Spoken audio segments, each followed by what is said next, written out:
already gone home, and one more will be sent home packing. The pressure is on, folks. Hello, how you doing? I'm Jackie Jing, and I'm really excited today because I have not been on the desk yet with Dev and Mandy. Yay! Hi. Oh my gosh. Dev, it's been a while. Yeah, it's been on the desk together. I'm super literally excited. a year, Jackie. I know, and Mandy, this is our first time on the desk together. Yay! Yes, I'm so excited. Yay, I'm so excited too. But you know what I'm really excited for? This matchup that we have ahead. So let's get to it. We're gonna zone in on this Group C Stream A matchup. oNe and OXG fighting to see who comes out first. And Dev, real talk, lots of eyes on this series for sure. There absolutely is. And in fact, these teams have played each other on 5 different maps in the course of the last year. They encountered each other in Sweden at Six Invitational last year. And that was a Team 1 2-1 victory. And then in Charlotte, Oxygen got their revenge and won both of the BO1s in their groups match. So there's a lot of fire behind this game. The stakes are very high, and it's a bit of a grudge match to settle the score and who is the leading the head-to-head between the two teams. Ooh, I love a grudge match. But let's start with oNe. And Mandy, you've actually really enjoyed watching their fluid style. They are tearing up Group C right now. Absolutely. oNe, they were the team that came through the last chance qualifier from the BR6, and they've, like you said, been tearing it up through the group stage. The way that they play is just super fluid. Maya has been really going off, especially on this roster, and it just feels like they have a very strong tactical grasp of the game. They have this really scary probe-like play style. It's very unpredictable in the server when they go into it, and they have these really amazing universal ideas that work between every single map and just really play into the individual strengths of each player. I mean, I'm going to be real with you, Dev. Mandy's hyping them up. I feel like everyone's hyping them up when I'm ever in the green room. I saw you on your spreadsheets. You've been doing your homework here. Do they have a weakness? They do. Look, this is the second ever global event for most of these players, so you would expect them to be unfavored. Like you said, they're an LCQ team. And while they are one of the best defending teams at the tournament, the 4th best, in fact, with a win rate of 58%, if you look over to their defense, they're actually the 7th worst attacking team, down at 46%. So really, I'm looking at their attacks, and if they can manage to pull through on a lot more of those than perhaps they have in the tournament so far, I think they will do a little bit better, but it's hard because OXG are really good on the defense as well. Okay, let's talk about Oxygen now. And Mandy, we saw a great collective effort from them last night. They were playing Cyclops.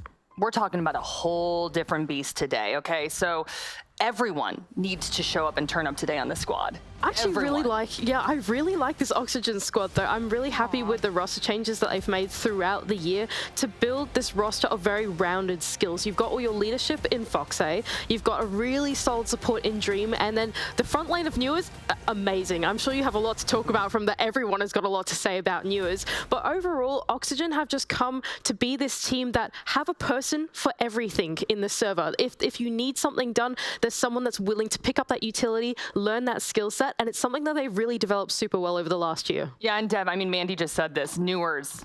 Everyone talking about Newers, but I want to pick your brain about this because he's a crucial reason why they're getting W's, right? 100%. And a lot of OXG's success comes down to, in my opinion, the opening kills. They actually have one of the best opening kill records in the tournament so far. You can see here that they have an opening KD ratio of 1.25, which puts them ranked 3rd in all the teams in the tournament so far, despite when we've got teams like W7M and BDS having Shaiko. These guys are still right up there in 1st place. Thing is, Newers is single-handedly inflating his team's entry stats. If we have a look at the breakdown between Newers and the average of everyone else on his team, have a look at the number of opening kills there are. And the really interesting stat to me is the opening kills per round. 24% for Newers. That means on average, every 4 rounds, Newers is getting the opening kill.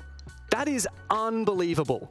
That is wild. But you know, Mandy, you were saying when this squad comes together, this is a well-tuned machine. So we got to get the other 4 going here, right? Yeah, look, the way that I see it for this roster is that Newers is this front line, this solid front line like attacker, just the killer of this team, right? Fragger, but he can't do it without his team because his team is there in the backline enabling him to do what he does. You've got Dream, he's there on the drones feeding him in the information. You've got Sweato who comes in for his pinches. It's just everything is there to set up Newers for that super good early game so he can have a nice, easy entry into the building. And that guy's just on fire at the moment. He's been clicking heads like none other. All right, the man of the hour. So we're working to get that map ban info up right now, but I want to talk to you about the mindsets of both of these teams. What do you think Lost One is saying to themselves about OXG? What are they targeting? What's the game plan going to be, Dev? Look, I think looking at OXG, you've seen a team that has lost a game and also won a 2-0 victory. The big difference between these two teams, in my opinion, in the results so far is that Lost One have had hard-fought matches all the way through. It's been 2-1s for all 3 of their games, whereas OXG has been a little bit more all over the place. Like, they lost to BDS, but they still won a map. They beat Astralis, but they still lost a map. They finally got a really convincing win under their belt yesterday against Cyclops, where they only dropped 6 rounds over the 2 maps. And so I think you're looking at Oxygen and you're really looking at those first 2 days and perhaps a little bit at the Cyclops game and thinking, is there something that we can target there and see if we can come at an advantage? The thing for me is Newers, like, just on that entry, man, he is so good that you really need to try and shut him down, because I do wonder if Newers does get shut down on the entry, what's OX going to do about it? Okay, and our map ban info is up on the screen right now. Okay, Mandy, putting you in the hot seat first. What are you thinking? Hot seat for us. Okay, this is pretty interesting. So Oxygen have got a really, no matter what the outcome is today, Oxygen have got a really good position going into stage 2, because really they have revealed almost nothing of their map pool throughout stage 1. They've played the same few maps for the past 3 or 4 days over and over again. They have a lot hidden behind their belt going into stage 2. And I'm really impressed they've even been able to do it in this series as well. It seems a little bit brave for me for Lost One to go back to Border after losing it to Astralis yesterday. And so I'm keen to see what they're thinking of taking away from that game. It was a 5-second, pretty close loss, but it was the map that they picked, so they've already shown their hand a little bit at it. They also played it against Cyclops in their first match at Six Invitational. But every time you see a loss, I just get a little bit scared. Perhaps Lost One are also seeing that OXG has played that map 3 times now so far at Six Invitational, so there's actually quite a lot of footage for both teams. And particularly I'm thinking if Lost One, they knew that they were going to pick it. If they really dive deep into the 3 games, the Astralis game particularly, which is the one that OXG lost on Border, I think there's a lot that that Lost One could take away. Yeah, I think the thing about Lost One is that, to me, they're a little bit different from Oxygen in the way they can play, because they have so many universal ideas. They have a very diverse map pool. They're keen to go to whatever it is, and I think they're going to feel comfortable even on Oxygen's maps. I think for Oxygen, they're playing it safe. They're hiding their map pool for stage 2, and I think it's a really advantageous position to be in. Okay, predictions time. Y'all are giving me mixed signals here. Yeah. Andy, I'm feeling like if Oxygen comes out, whole team's popping off, right? OXG could be successful here. That's what I'm reading. What are you going to say, though? Who are you locking in? I think I'm actually going to agree with that. I think Oxygen, the way that they've been playing is really consistent. It has a really good flow to it. The team is on fire. They're all feeling themselves in their roles. And I think when they find their place in the server, in that flow in each round, it's really hard to shut down. But, Dev, Lost One is Lost One. Lost One is undefeated in their group so far, the only team to do so in Group D. And so I do have some concerns for Oxygen. Like, Lost One have been on fire. Border is a good map for both teams. Lost One picked it. I feel like they'll start strong on that map. I do wonder if Oxygen will have what it takes to come back on Kafe, even if, regardless of what happens on the first map, Oxygen have quite a good Kafe, especially their attacking win rate is way up at 58%, which is extremely good for Kafe. And so, to be honest, like, I'm leaning towards Lost One, but there's a big chance here for OXG, and I think either way, this should be a 3-map series, as every game that Lost One has played so far has been. Well, we shall see how it plays out. Ace and Dez, I forgot my Hawaiian shirt today. We've been trying to coordinate. Oh, sorry, boys. Anyway, enjoy. Oh, and we got the Stream B pre-show too, so don't go anywhere. Ta-da! You forgot your Hawaiian shirt today. I did forget mine today. Don't worry, I've got a few lined up. A Hawaiian shirt for next week? Not quite Hawaiian, but... Because next week's our shirts week. We have to go all out with the shirts. Yeah. So this is like, you know, short sleeves, kind of a nice casual sort of vibe to it. Yeah, I've got some new ones lined up, don't you worry. Should we talk about Siege? Why not? Let's do that. Last one versus Oxygen. A really exciting game. We've seen a lot of Lost One. I think we've cast more Lost One than any other team so far this week. So we've got a really good idea about these boys, and they're both kind of taking them as our underdogs. I was actually speaking to Intact, one of their analysts, I think, out earlier on. And basically said, look, you've become our adopted underdog. The Brits love an underdog, and they are that team. But Oxygen have looked quite formidable as well. Sat at the top of the group. We both said, coming into it, this could be one of the real fun games to end out the group stage. And as you've heard on the desk, winner of this one basically takes first place. So let's get into map number 1. It is border between Lost One and Oxygen Esports to top out the group and get that bye next week. We've seen a lot of Lost Wonders, we've seen a lot of border, and now we're going to see... We have seen a lot of border. We're going to see a bit more Lost One. I am bored of border. On a bit more border. I think, I could be wrong, I feel like borders... There's always a map that gets played a lot in groups because it sort of allows teams to cover up other maps. And I feel like border might be a little bit of that. I think it might be that, you know, teams are happy to take border, and we're probably going to see a little bit less of it in playoffs. Absolutely. Bans flying on through. The Ossa, unsurprisingly, focused in towards the go-to archives execute that we're used to seeing on the Armory Archives site upstairs, where you come in from the archives balcony and look to support that with smokes and get the plant down and get out of dodge pretty quick. To KB, an incredibly popular pick throughout the competition so far. And the last two really need no introduction. Valkyrie, I believe, our highest ban rate operator, and Solus, third highest in presence we saw yesterday. Tim, presence being the pick plus ban rate coming through to show just how often they are picked. An incredibly potent operator in the right hands. And clearly both of these sides saying those two need to be off the board as well. We are starting inside of Armory Archives here with Lost One on the defense. Oxygen choosing the attack here on their, well, I suppose not on their map pit, where they chose to start on the attack inside. And here have that opportunity to show what they can do with the Ying being picked up as well. We commented on this a little bit earlier on in the series between SSG and G2. Ying, such a potent execute-based operator that you've really got to have your wits about you if you're Lost One, looking to be disruptive in the early round. And a Warden is never going to be a bad pick to go along with that as well. Certainly not. Let's get into it then. It's a game I've been looking forward to. I think yesterday Lost One versus Astralis was a game very much about sort of adaptation, chaos, and just, you know, going in there and getting the kills. This one is fascinating for a different reason, because Oxygen are certainly a more structured side. We saw that in the matchup against Astralis, those contrasting sort of styles, and that's going to be something that we see here again. How well do Oxygen deal with Lost One? They dealt very well with Cyclops, to be fair.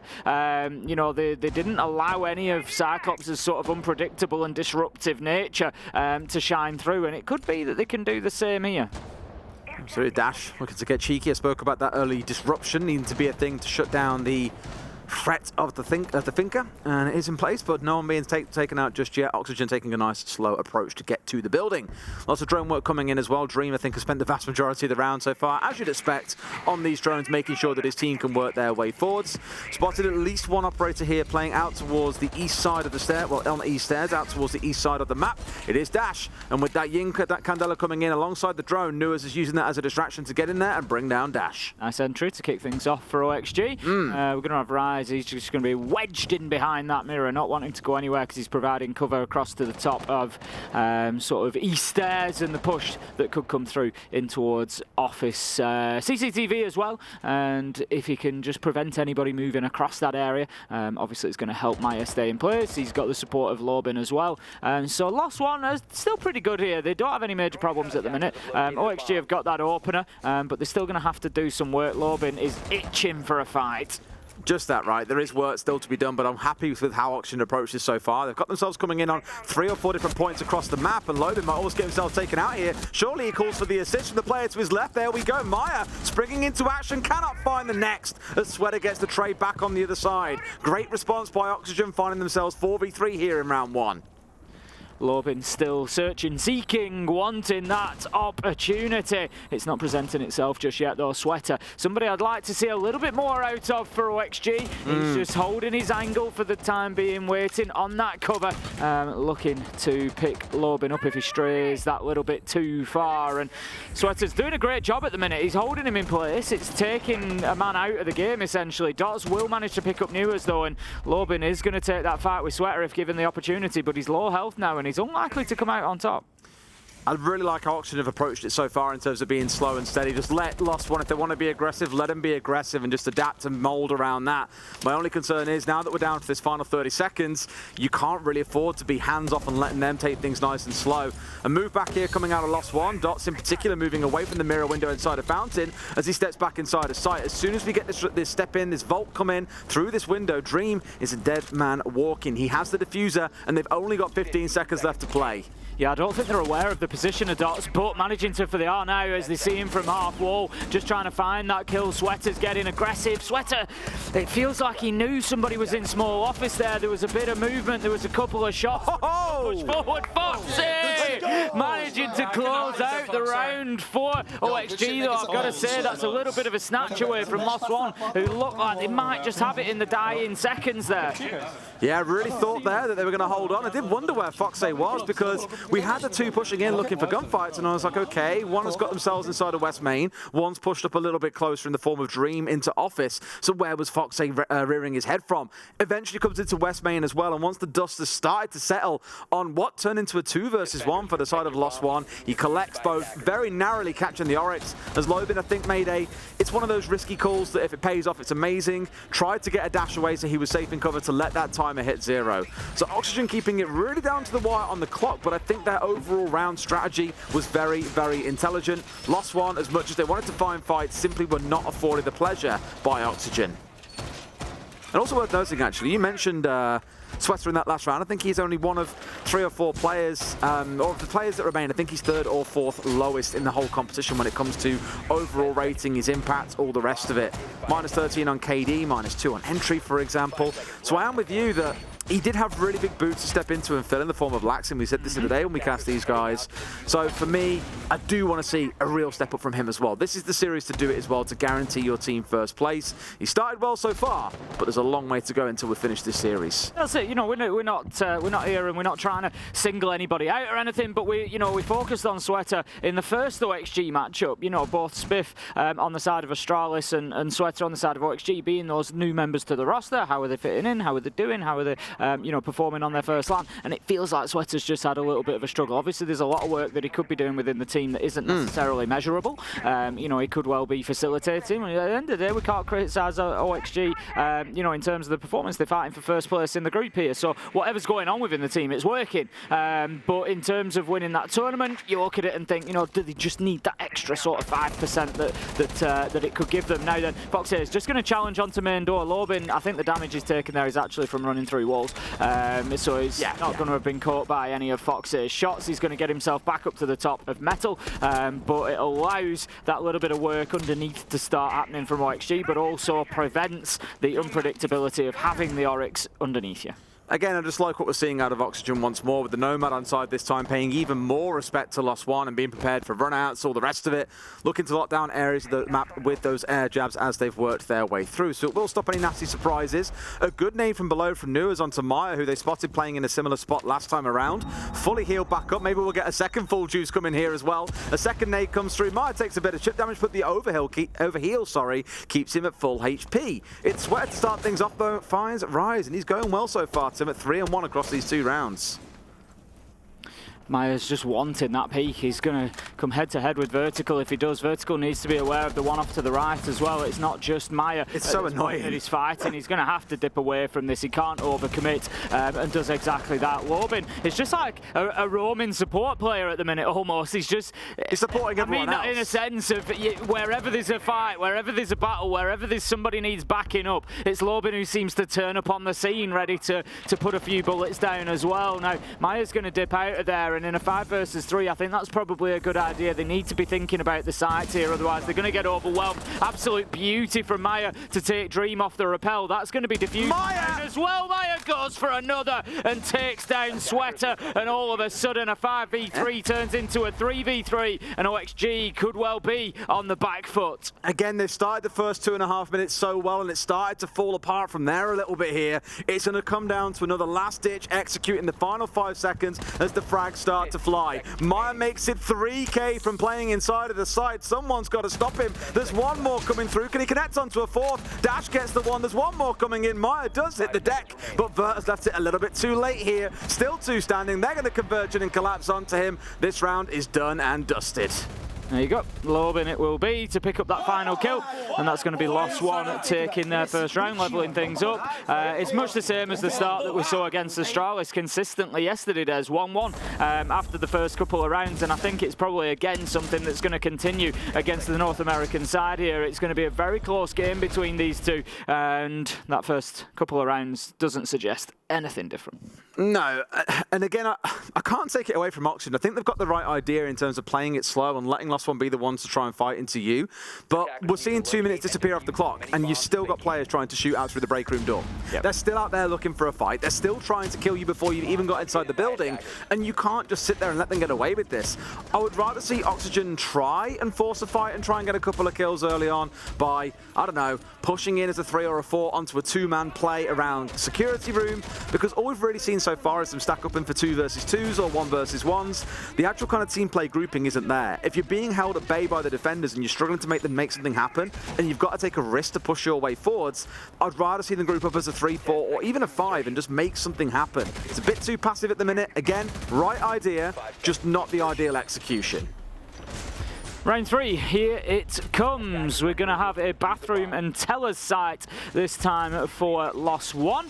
We'll see how they're able to keep hold of the top floor when the site isn't directly up there. OXG have actually done quite a good job so far of moving Lost One around, of disrupting the defensive setup and forcing them out of the positions that they've taken up to begin with. So if OXG can continue that, it could be a real positive on this site, because I would expect them then to get the vertical control. Imagine if we hear a tactical timeout, we might hear some conversations about the aggression being shown or the lack of. You know, again, it's played smart. They've got a game plan that isn't working out. You've got to be able to adapt. For now, at least, starting their workout on the east stairs as always. 2 of them looking to stack over here as well as more as these Roteros start raining on through to help clear away these keeper barriers. It's going to force the Azami away at least temporarily, but as we all know, Dash has the capability to keep on replenishing these keeper barriers as they do recharge throughout the round.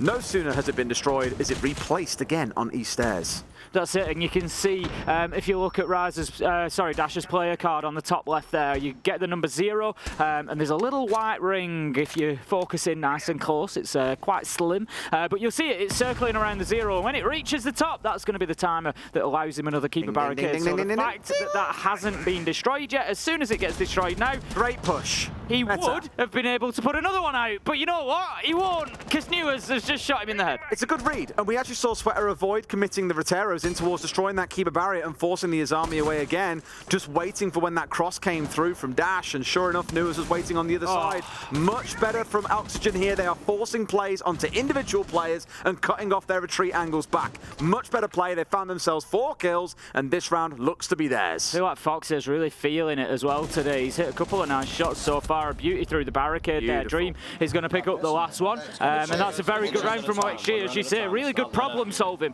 Yeah. You know, like you say, the man at the top of East Stairs, Dash, he just didn't really have an impact on the round and was eventually dealt with. And very, very nice from OXG. You know, nice structured siege, as I would expect to see from them. Absolutely. It's, for me, one of those things, again, that came down to a little bit of adaptation between the rounds, and this is what's going to thrive in the series. Vents and Workshop then for round 4. We'll see how Lost One fare, because they are the ones now who have found themselves down 2-1 in that first quarter, maybe expecting to sit at 4-2, but maybe kicking themselves feeling, actually, there was a round there that we could have found ourselves up 2-1. We'll take it for now and course correct it going into the second, in which case we're on course for a 3-3 half, Tim. We love those. We love a bit of those, Des. I mean, we had our quickest match ever. I would go as far to say in a best of 3. Oh, that we've ever cast. Certainly at SI23, it's the quickest we've had. Well, SSG gave us in between SSG and G2. They gave us our quickest series and also the quickest one of the tournament. There was a 7-1-7-0 against W7M. Yeah. Ooh. Ouch. Yeah, it's quite unusual for us, and I think this one is going to be much closer. Although OXG looking very good at the minute, we would expect them to maybe take a slight advantage on the attack of border, but we'll see how that plays out. If they get a 4-2, I think they'll be pretty happy with that. Yeah, I think same sort of story here as well.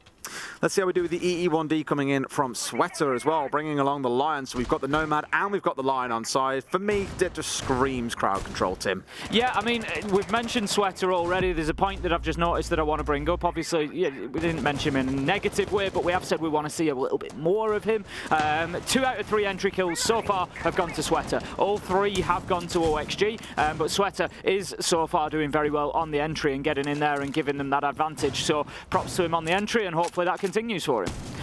Going to have Dash just opening up an angle to the bottom of East Stairs there out of Tellers. So OXG going to have to drone that out, make sure they're aware of it. They don't want to be falling foul of just dancing down those stairs and getting taken out at the bottom of them. They've also got Dots to deal with up in Office. Lost one pretty widespread at the minute. It can be good and bad. It wastes a lot of time as they try to clear you out, but you isolate yourself and give them, you know, possibly 2v1 gunfights, for example. So as we saw. Be careful. And that's exactly what we saw in the previous round as well, right? When we had the army of Dash, I believe it was, isolated out on East Stairs. Grenade coming in over the top on towards Sandwich Spot, but not yet able to find anyone who's already backed away by that point. So we are seeing Lost One with the right idea of when to move back, but it's always a question of whether or not Oxygen have identified where that pushback is going to be, or where they're going to try and retreat back towards site and find the cut on people. Looking towards Newers and Fox 8 as well, with 3 frag grenades still in back pocket. There's a lot of soft surfaces to be destroying from below. They've gone fishing a couple of times, but Lost One yet undisturbed, or at least unkilled by those grenades. Disturbed most definitely, but not killed by them. Newers is low health. Is it sight, right? Still trying to push through and find somebody. I mean, they've got sight. I mean, he's there. He's there, but nobody's home, Des. He's just sort of got the keys to the front door. He's in charge of things. And that's why. Eventually, he's going to get dealt with. Dots managing to close him down from above, but Sweater goes in with a nice kill onto Rise, having that better game that we wanted, Des. 6-2 so far, and becoming instrumental in these OXG pushes. It's currently 4v4, 45 seconds left to go, but Lost One still have vertical control. I think Sweater knows that Maya's in here, but wasn't expecting Dots to come pushing out there as well. Classic Siege timing moment. A second ago, he was watching that angle. He turns away towards CC and gets punished exactly for that. So even with, as strong as it feels, Oxygen have started getting some control of site, for example, causing a little bit of discomfort for Lost One. Lost One are still in a 4 versus 3. And yet again, Tim, the NA side, or an NA side, looking at Darkster and SSG here when I say that, have got 20 seconds left and there's still 7 people on the field. Yep, exactly that. And they're going to have to do a lot of work if they want to try and get this diffuser down. Dream is going to go in. He's stood inside the site, but he's not likely to be able to finish this, I don't think. He's going to be putting the diffuser down, but moving forward, there's the cover coming in from Fox here. They just went the wrong way to try and prevent that plant going down. We've got Dream just trying to crawl out of there to safety at the minute, just trying to sort of turn into water if possible to get himself to any sort of safety. But at this point, 3 versus 1. The kills continue to come. A very nice post plant from OXG. It's really good, but they've got to get the disabling here for Dash, who's on nearly no HP. As we said, it was a 3 versus 4 for OXG, but they've managed to make it work and won the round. Dragged it back from what looked like the jaws of defeat with a couple of great pushes in and kills. Great stuff for Oxygen. And Lost One here. A little bit rattled and got to find some ideas on how to turn this around. That's a mistake from Lost One. I think, I've got to call it as that there. The plant's going down in ventilation, pushing into main corridor to bottom metal, was playing into the cover that OXG had. Obviously, you don't know that beforehand, but, they had some top floor presence still. It was a 3v3. Dream should not be going in and being able to just plant the diffuser inside of ventilation like that. I think the really good read on Oxygen's side to give it to them was, okay, we've killed Rise there. He was the guy that was tasked with playing on West Main. Sure, Dots managed to get across and get another kill, but they almost rode on him not being present for the play that we saw come out with the execute going down inside of sites. And sure enough, he wasn't there. I think he backed off to go and cover off towards Archives or had gone towards top main. So it was a good read on Oxygen's side that, in fact, they were free to go and make that play. Weren't going to be contested by the vertical holes. So I agree with you, Tim. A bit of a mistake on Lost One's side. Now find themselves down 3-1. They are, of course, on the defensive side of border. It is considered by many to be an attacker-leaning map for the more competent teams. So Oxygen definitely putting a statement out there. They are one of those more competent teams. We'll see how they play for this upstairs site. Once again, the floor is coming back on side, but Sweater's not the one playing it. This time it's Fox A with Sweater moving over towards playing on the Twitch, bringing along those smoke grenades. another presence at the top of East Stairs. Let's see if they can do a better job of holding on to it. It looks like it's going to be Dash on the smoke again, and that's playing in that position. It was Azami last time, but Maya has taken the Azami to cover off elsewhere. OXG going to be working in from the south side for the time being, maybe try and get a bit of East Stairs control, get themselves into CCTV. They haven't really taken too much CCTV control yet as of Oxygen does. They've sort of allowed it to just sort of stay in the hands of Lost One and worked around it. We've seen it sort of work against them once or twice, but they've been sort of happy enough to not commit too many bodies to clearing that up. Here's the move at the same time as well. You just saw 2 or 3 players of OXG starting to move. Now, let's be careful. I think that's going to take out a friendly drone that was behind it as well, which is a little bit of a shame. Still, they move forwards. Lobin gets the opener. Sweater, the one to fall this time around with those 2 smokes in back pocket. Sorry, one of them left in back pocket, and Lobin converts a second on towards east. That's the kind of couple of opening kills that you want, because now that east side of the map is very largely left open. Dream's got to rotate over to reinforce that side of the map, but it's a Dream start for Lost One. Where is it? There we go. Proxil, I'm going to be taken down by Vertical. Nobody's going to step up to try and make that challenge more there to prevent the early rush, I would imagine, especially when Dash was playing at the top of East, but he's not now. He's moved away. So he's going to be back deeper into office now and a little bit more safety. So Lost One are pretty comfortable at this point. They've got themselves Fountain, CCTV, Office all under control. They've got Lobin doing Lobin things, roaming around anti-corridor, just as the emergency supporting entry. The emergency support entry. And they're pretty comfortable. OXG need to do something to disrupt them. It's going to take a couple. They're going to have to go in and win some gunfights, is the honest truth of it. I mean, Vert's got a nice and close look for one. There's still one more at 90 though. Hits the deck, trying to avoid get his head taken clean off by Lobin, and finds it as well. 2 kills like that, and they brought things back to a 3 versus 3. Not quite a fully solo play, but 2 very well won gunfights coming out from Vert. I love that from OXG. The only way for them to really push forward in that 3 versus 5 was to win some gunfights, and Vertical's gone in and done exactly that. He's provided it when they needed it, and now it gives them an opportunity. 34 seconds left to go, so they've still got time. It's not desperate yet, but they do need to get moving, and Lost One have all but fallen back to sight. There's one in Fountain, otherwise they're both on site. Now then, Dream surely doesn't get away with this again. He's thinking about the plant. I think he hears the C4 beeping maybe. There you go. He just needs to go a little bit deeper here, and he might actually get away with it, but Rise steps up and takes out the cover. That's an important one. Dream has to go for kills now. There's no way he's going to get this diffuser down. Can't find them, and it's going to be a couple of kills coming at the end for Lost One, and that's going to be a nice defensive round from them.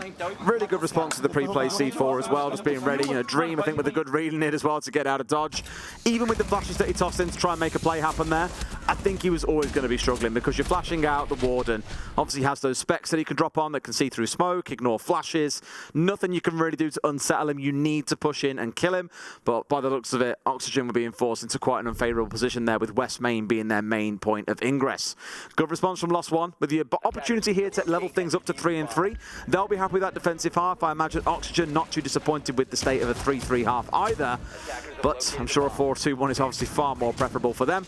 We'll see how things shape up here. Looking over on the side of Oxygen, 6 frag grenades coming in so far, Tim, with the Sledge, Iana and the Nook all coming along together, with one of those now being changed away, of course. There was going to be a lot of explosions there. I mean, there still are. There's now 4 rather than 2. There's going to be 2 less. But to be fair, those 2 have been replaced by a whole bunch of Rotero drones. So there's going to be plenty of destruction coming in for OXG. I think OXG, given the way that they've performed in the first half here, are probably going to want a 4-2 out of this. I mean, obviously, everyone wants a 6-0. But I think if they come away with a 3-3, they won't feel like Lost One have got away with it. You know, Lost One have been definitely worth a couple of rounds so far. But you do feel like OXG have had a little bit of an edge, and a 4-2 would be a nice representative of that first half for me. Looking towards Dots and Rise here as well. Spread across the Mute and the Mozzie. 2 operators that you may well know in tandem are fantastic at blocking any kind of intel gain coming out of Oxygen. And what have Oxygen struggled with, Tim? Well, they struggled a little bit on the pace in some of these rounds. As we've seen multiple times, we've come down to the last 5 seconds for firefights to really kick off. So a way of forcing that even more is to make sure you've got Mute Jammers and Mozzie Pests scattered around. Not only can they take out the more normal drones, but also can stop the Roteros from getting through as well. So any kind of defensive emplacements that have been set up, bulletproof cameras, for example, Malusi Banshees, it all starts to work for them. 2 quick kills for OXG, Nuers and Vert, both getting themselves on the board. A nice response to losing that entry battle. Leaves them now in a 4 versus 3, and things are getting more and more difficult for Lost One, and this heads us towards that 4-2 that I suggested that OXG might just be deserving of. We've got one player down in sight for Lost One at the minute. There's an opportunity here potentially for OXG to give a bit of focus towards sight. They are still concerned obviously about the top floor, the 2 remaining players being in and around Armory and Archives, so OXG have got them pretty well pinned in here across the 2 floors. There's not really too much widespread danger for them, but Maya's just on a little bit of a lurk out into 90, and if OXG aren't careful, they could get caught out with a little flank, and all of a sudden, they're in a much more level situation. Put the back in towards site here as well. I'm hoping we're not going to see any more, well, maybe we will, chaotic claymores, as we recall from the Koi game. When Koi ran in to try and defuse, and 2 of them died to a claymore that was on the diffuser. Leon's face just sticks with me. It's hilarious. It's a real oopsie, and you know it was a big oopsie as well. Foxay goes down here, 3 versus 3 now kicking into effect. Rye's going to C4 off. He has a big commitment to get rid of an air jab as well, so he can step out onto the balcony and look to contest. In comes Dots on the lower side. At the same time, they're trying to push in. Dream expecting one more to be down there, but will be wrong. And now Rise doesn't want to step out, feels a little bit of risk in doing so. So arguably that C4, it was a waste unless he's going to step through. You do sort of feel that OXG are aware of that. You've got Vert, he's just watching now. I don't know if he maybe, I don't think he had another air jab, so I don't think it will have been replaced. But like you said, there's definitely something keeping Rise at bay, and I think, Maya, to be honest, just Vertical's gun at the minute now. Then Maya is in a bad situation, but finds and makes the best of it with a beautiful headshot. Where have we seen that before? I'll tell you where we've seen it. We've seen it on Chalet basement with headshot after headshot onto BDS. Maya and that Vector can be an absolute demonic force, and what a beautiful response there. A couple of kills coming in on the top floor as well, and Lost One snatching the round in the last 5 seconds. A lot of that really coming from Maya as well. Killed Dream on the initial drop, and then the second player that followed through to try and take the subsequent gunfight. Killed both, whilst Rise was also running distraction on the upstairs. So again, a really good ending phase there, I feel, to the end of that round. Lost One do balance things up at 3 and 3. Now they're the ones that get to go on the attack. As a reminder, this is their map pick. You would hope to see them walk away as the victors of it, and in good shape to do so, given how that first half went. Straight away into bathroom and tellers then for OXG. Not going to take the top floor option. Going to be holding on to office. We've already got the Azami of Vertical, just putting some keeper barricades down there, getting the setup ready. We've got Sweater running around making some rotations. All fairly standard stuff so far, including the Maestro cam, which would sometimes be a bulletproof cam, but either way there's usually a cam on that wall that watches through to Workshop. There's going to be an extension into Workshop, and they'll try to hold on to that for as long as possible. Frostmat's coming out as well for Newers, and the Cat Cans. It's a very trap-based comp coming out here with a little bit of info being fed in. I always love seeing how teams approach sites so differently, you know, whether it's based on the heavy intel denial coming out with the Mute and the Mozzie, whether it's leaning into the trap-based play like we've got here. Normally it's Elysian. I think I overheard a pro the other day in one of the elevators in the hotel saying something along the lines of just like, man, why is everyone playing Legion? It's such a free operator. I'm just like, well, that's exactly why they're playing it. Very impactful, as I think we all know, the sound it releases. Mad to think that at one time or another, you used to be able to see all the indicators through the entire map. That, yeah. It used to be absolutely insane. Lost One pulling the trigger quite early here inside 40 seconds. Smokes and Candelas coming out, but it appears to be a little bit of a bait as no one has made a move. Yeah, I'm always unsure about those. I think, you know, trying to bait the team into moving and trying to pick up a kill or two. But if it doesn't really work out, you've blown a lot of utility on that. They've only got one smoke canister left now on the side of the Ying. They do have 2 Candelas still, so it's not the end of the world, but you sort of burn yourself a chance at the execute there, and it's not really come off.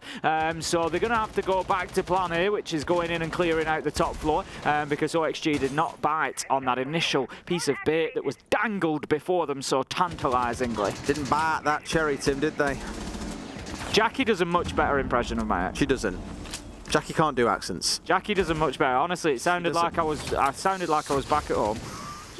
Shut up, Tim. Wall being barricaded off here by the Kiba barrier.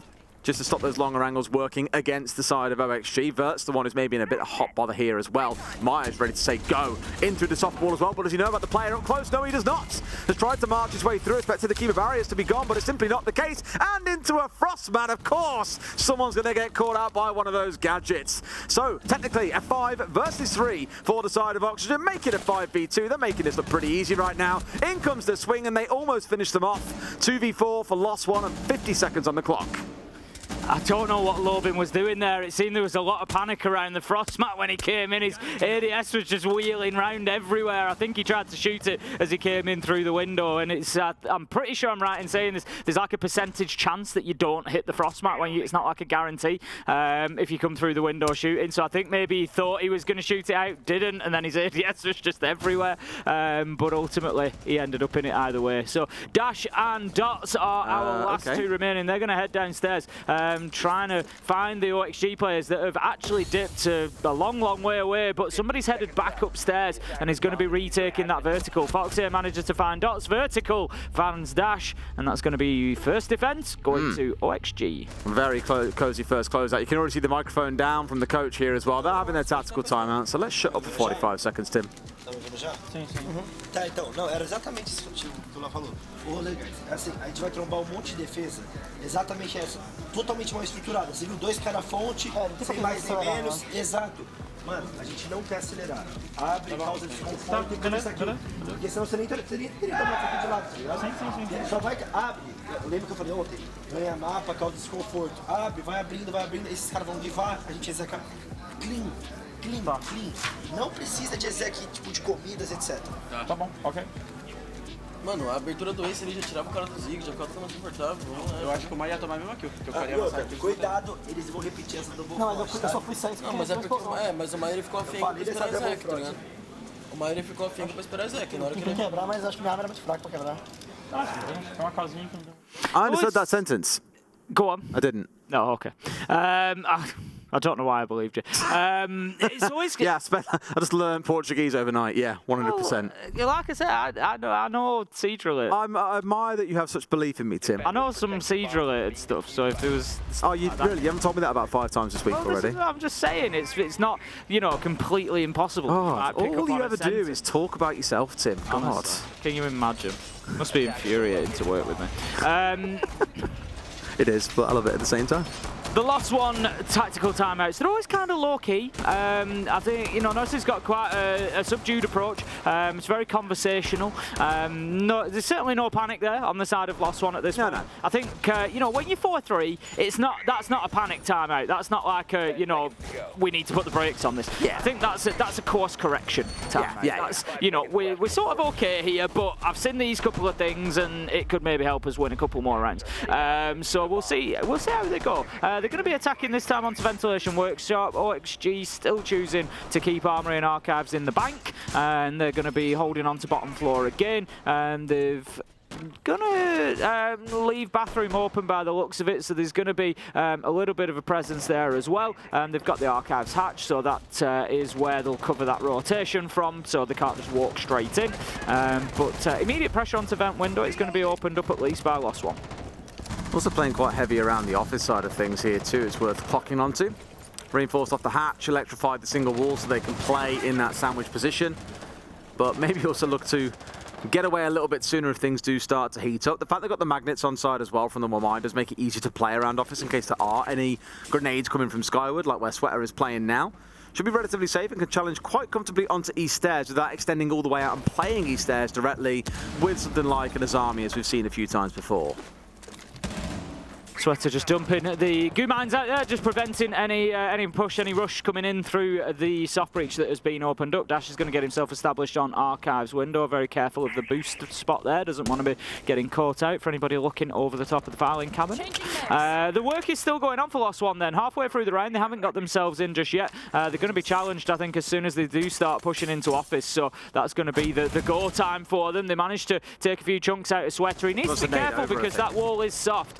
So they can blast through there now then. That's a big kill. Lobin's got himself inside of sight. Dasher's getting Fox A as well. This is all falling apart very quickly for OXG. It's all up to vertical, 1 versus 5. Well, it really took, wasn't it, that little flurry to get underway, and they've eliminated them with a flawless round. That's one for the stat. I know Jesse J. Chick was pretty keen earlier looking at round wins after tack timeouts. There's another one for you for the side of Lost One. Yep, certainly a turnaround. Good performance there, flawless round. It's about as good as it gets after a tack timeout. If we compare back to how this played out a lot in the first half, right? We had Lost One at every window and doorway looking to contest Oxygen on their entry into the building. This time around, Oxygen have kind of played a little more dug back. They want to play around using the environment, the reinforced walls, the utility they've got down like magnets, just to keep things at bay. But it feels like once we had that little backstab coming in from below, that's when things started to collapse, because it opened things up for the side of Lost One. We had flashes coming into Fountain, which led to another kill. That exposed Archives, that led to yet another one on the march through. So it was a real good kind of ability being shown by Lost One to spot the gaps in the armor here, the gaps in the setup, and then strike. We're having kind of another go here as well, as we are on the top floor site this time rather than playing on the downstairs, but I wouldn't be too surprised to see it play out in a relatively similar way, with a hold around Office and around Fountain, and potentially a bit of work being done by Lobin on the downstairs with those grenades in back pocket. 10 seconds remaining. Let's get into it then. Armory and Archives, OXG. I feel like they need to win this, especially after that flawless round. I feel like this could be a turning point for Lost One, and OXG definitely need to be conscious of that. I think if they lose this one, you know, it might be tactical timeout time. They might need to just be having a discussion about what's going on so that it doesn't run itself too far into the ground for them. It's absolutely no surprise to see a 4-4, you know, very hotly a close contested match, and I think that's going to continue not just here on board but across. Now obviously this is Lost One's map pick. We saw it was their map pick yesterday as well. It's a map that they like playing. They're pretty good here. We know that they're good, they're capable, so it would be a big takeaway for OXG to come out with. We haven't had any opening battles just of yet, but we're going to have a little bit of phantom pressure with sandwich window being opened, Archives window being opened, and then Dots will make a decision as to where he's going. Absolutely. I think you mentioned the 7-5 loss they had yesterday, but I think it still comes close. It shows that they are happy to play on this map. I'm going to take a look at their pref in a minute and see exactly where Border sits in their kind of order of maps that they enjoy playing.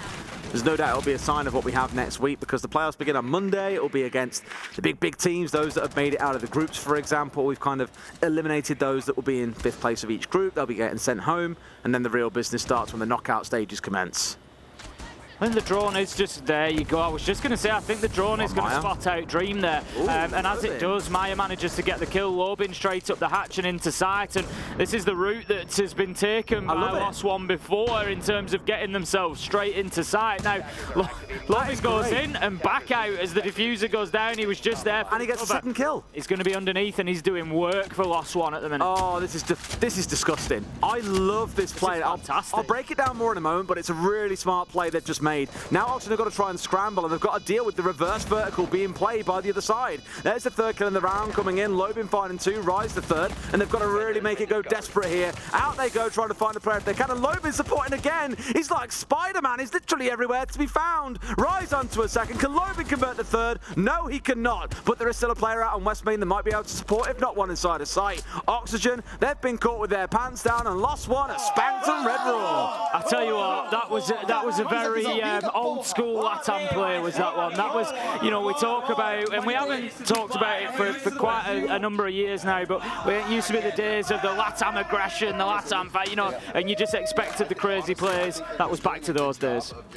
Having us look in every direction, so I feel like we just need to simplify it. Like, I think we just need to keep it simple. We don't need to do anything over the top. We need to make sure that, like, if we see something, like we knew they were going to do that, like we should have all been closer to site. Like, there wasn't enough support in sight, and Mitch, if you don't have support, like, I think you need to play back rather than aggressive. Like, if we're calling that they're doing an armory rush, you should not be on the fucking armory wall. You need to be like just on top of the desk inside mini or half wall. Like, we need to be playing places where they gotta clear us out. Well, not easy places for them to get picks on us. Yeah. They were just trying to like crazy. I didn't want to play on soft. Listen. We got this. Don't overthink it. They're not doing anything crazy, okay? We got it. Let's go. Let's go. We just gotta like play smart. Let's go bathroom.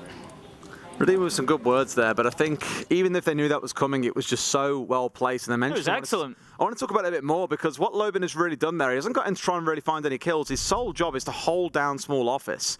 Because they know no one's playing on West, he basically locks down anyone trying to rotate off to contest the player that's going in for the plant. They've got enough cover on the downstairs below the site because Lobin's just pushed through there and made sure it's clear. You know, outside of a really cheeky flank from Oxygen running underneath, getting inside of vents, for example, getting a C4 in below, it just simply wasn't going to happen. So Lobin's got provided cover for 10 seconds, then dipped straight back down that hatch, opened up the below. Honestly, really beautiful and simple, requiring only 2 operators to make it happen, but they made it look absolutely clinical. You know what it made me think of? The old cartoons when someone who's robbing a bank or something, like a full-on catsuit, like descends down the road, takes the jewel, and gets out while the security guards are talking just in front of it. It felt just like that. Real smash and grab, real clever stuff.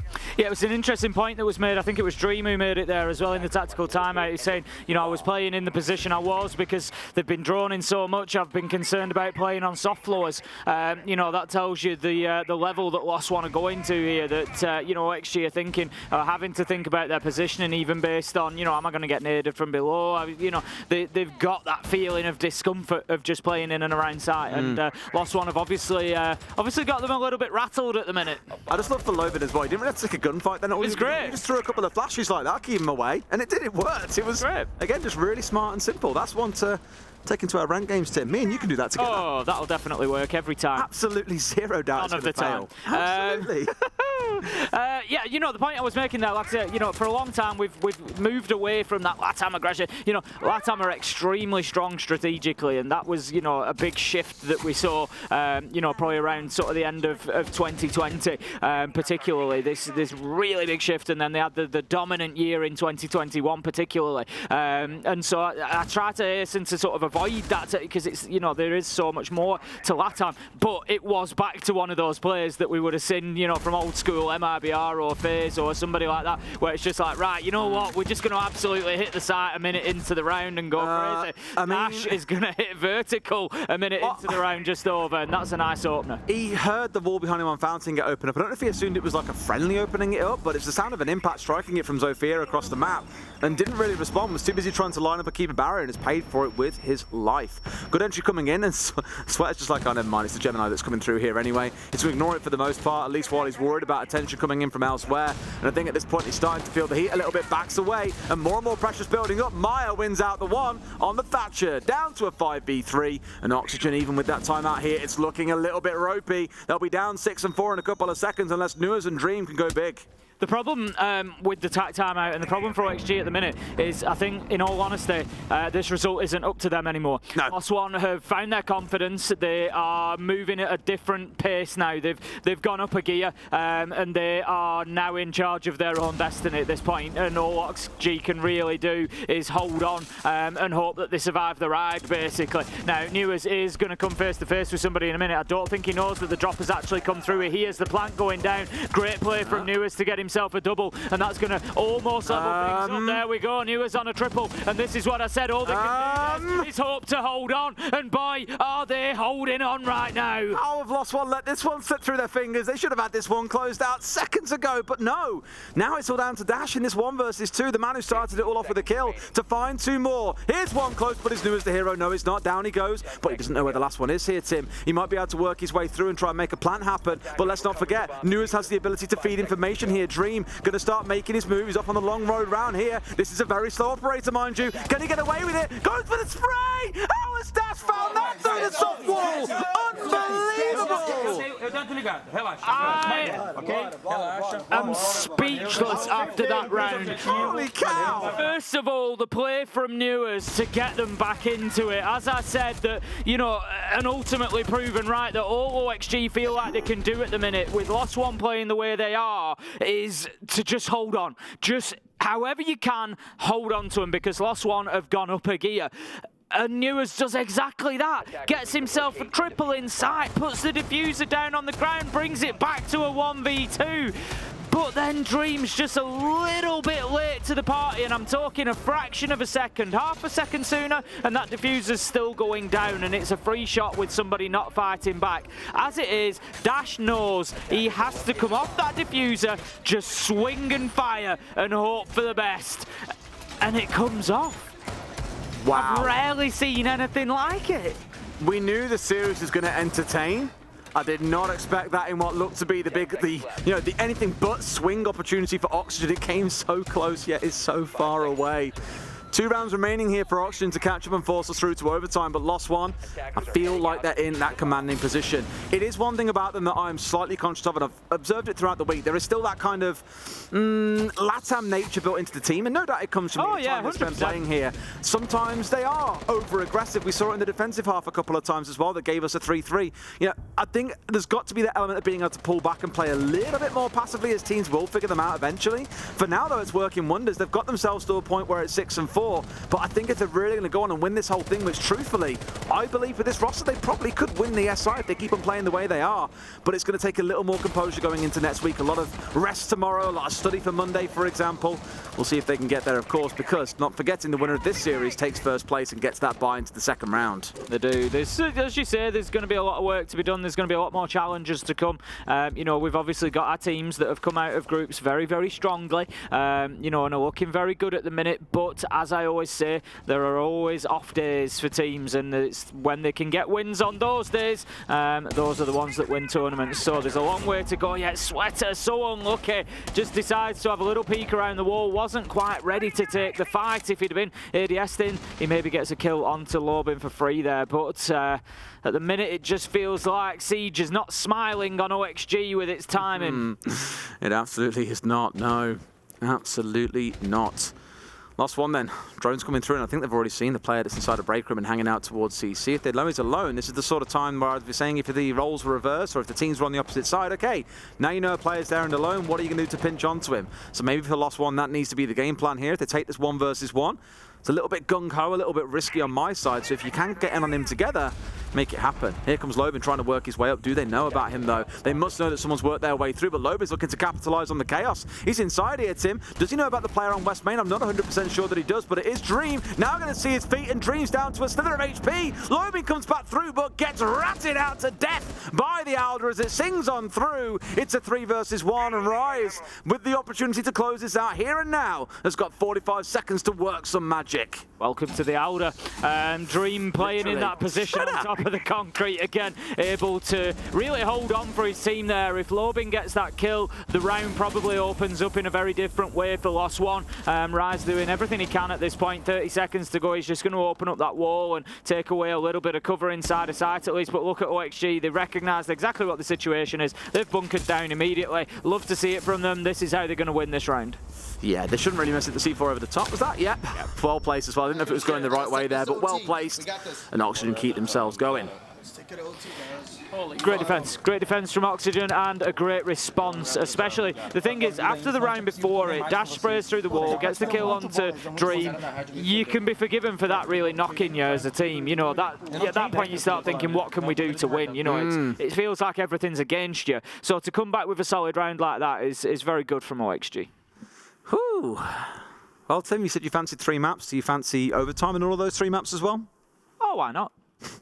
I mean, it's we might as well cement ourselves as the to cast the highest number of rounds in the group stage. Why not? Let's go for it. It's also our last game as well. Like, we're done after this, aren't we? Until Monday. We are. Nice little break tomorrow. Get ready for what's going to be a very explosive week. I keep on saying it, but I am genuinely really excited about the reveal panel as well.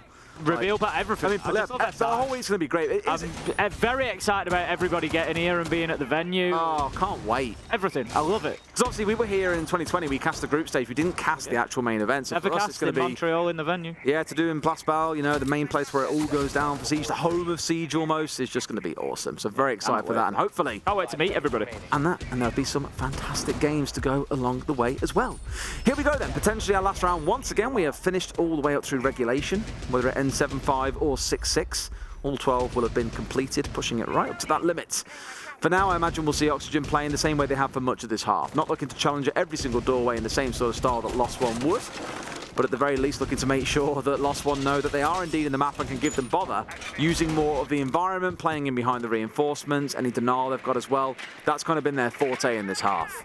I think momentum's just a bit of an issue for OXG at the minute. If you know they've had a good round there, they need to double down on it. They haven't won 2 back-to-back since 3 and 4. They've only won 2 rounds out of the last 7. You know, so you've got to wonder how they're going to follow this up now. Did Dash just get fired at by his own teammate there? I saw the bullets fly in front of his face, and I was like, surely not. I have a habit of doing that. It's usually out of fear. I see some movement, and I just flick on it. Terrible. Wouldn't want you in a zombie apocalypse, mate. To be fair, though, to be fair, it's not a problem because I've got terrible aim. So I usually miss people and then realise that they're not the enemy. So in that zombie apocalypse, remind me not to give you a gun. Yeah, I'd be much better. You'd be a medic. I was going to say I'd be much better healing and looking after people. Yeah, I think that sounds pretty reasonable. I'd be much better. I'll be the Chaos guy with the machine gun, with the Elder. We'll go for that. Here we go with Sweater holding on the downstairs, trying to challenge onto the window, actually coming in on this east side of the map. The others slowly bunching themselves up inside of sight. I'm pretty sure they're not expecting to see another Amari push coming in, but they are aware that there is a lot of focus on getting this window punched out for the attacking side. Understandably, they've got a Ying on side. They want to dump a bunch of Candelas in, some smokes in there, for example, and try and make a hit work. In fact, you can see 3 players currently all grouped up on that north side of the building. The 4th one, I think, is up on the roof, so is also over there with them as well. In fact, to Malaya, I can see him on the other side of the map.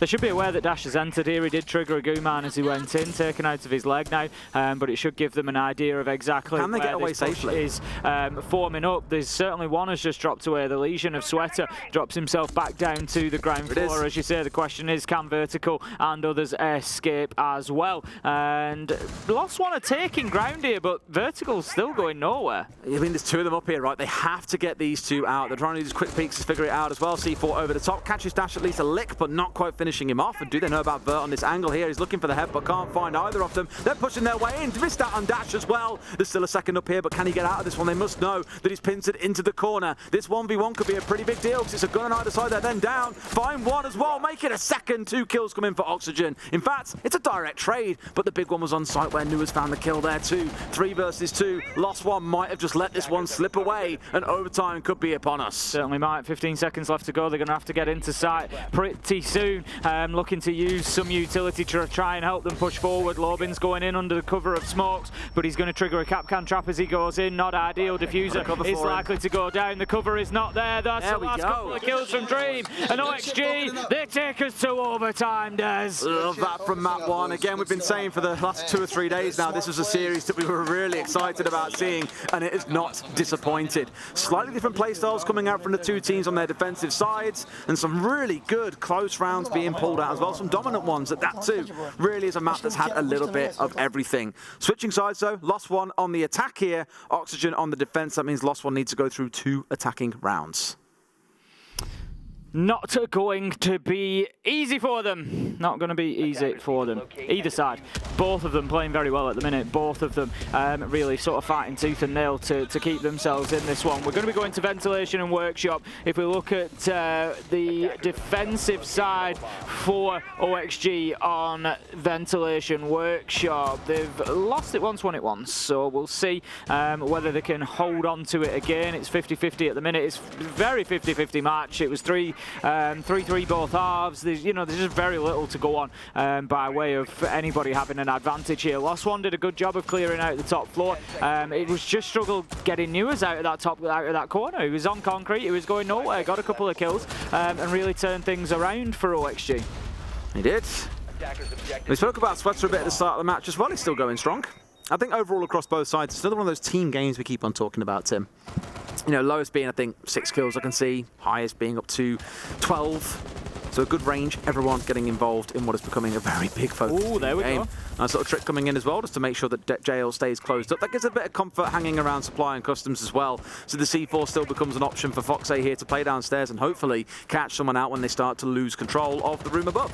Yep, Raz is long gone, so he's not going to be going back to put another Selma on the wall, I wouldn't imagine. No phantom pressure in towards customs, so like you say, just a bit of comfort for OXG. Sweater still going to be rearranging the layout of the top floor, just running through the walls there. He knows that the push is coming from top east as he sees the wall opened up. It's going to be a concentrated push towards Eastern Archives from Lost One.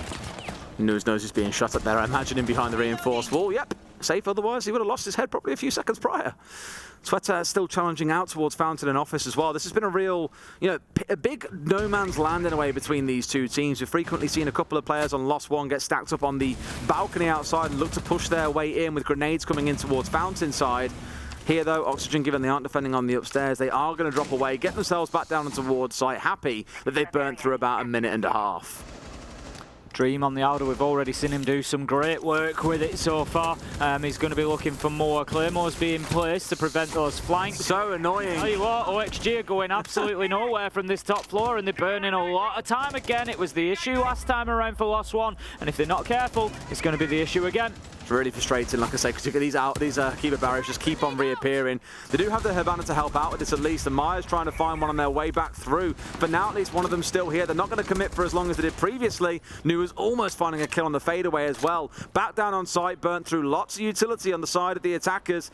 Even with the final little squeeze coming out there from Lobin in what he thought might be a final gunfight, it's simply not going to happen. Great stuff by Oxygen. It's absolutely fantastic from Nuas and Vertical, is that. If you want to look for Siege play that isn't about kills, that isn't about, stats that you can track necessarily, there you go. 2 minutes wasted by Vertical and Nuas, get themselves back to site, a ton of utility burnt on them as well, and now Lost One have got 30 seconds to get an execute pulled off on a site that's got 5 players defending it. And they've got all the utility as well, right? The Evil Eyes that were still standing, one's now been cleared away.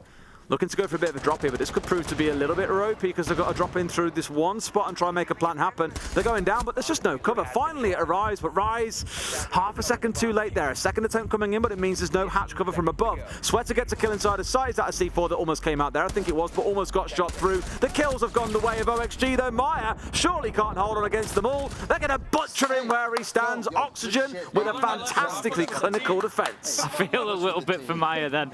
Gets 2 kills and then just shrinks into the corner thinking, I've got no ammo, what do I do? Trying to switch to the pistol, there's one coming from either side, and he just knew that time was not going to work for him. He just couldn't get himself untangled quickly enough to get back in the fight. Another good round, a very good round from OXG. I really enjoyed watching that round. As I say, it was a great lesson in how to siege without going in and just getting kills. You know, how to play smart, how to outthink your enemy, how to burn time, how to burn utility, how to give them a problem that they just can't solve. And then ultimately it was OXG's choice to drop back. You feel like if they'd wanted to, they could have stayed and carried on, took the fights, maybe got a kill or two. It was fantastic play from Vertical and Nuas. Really how to hold land as well, right? Because again, like you say, they weren't looking to fight for the gunfights. It was just cycling through utility, forcing more out of the attackers, dropping away when you knew that your time had come, and didn't lose anyone in the process.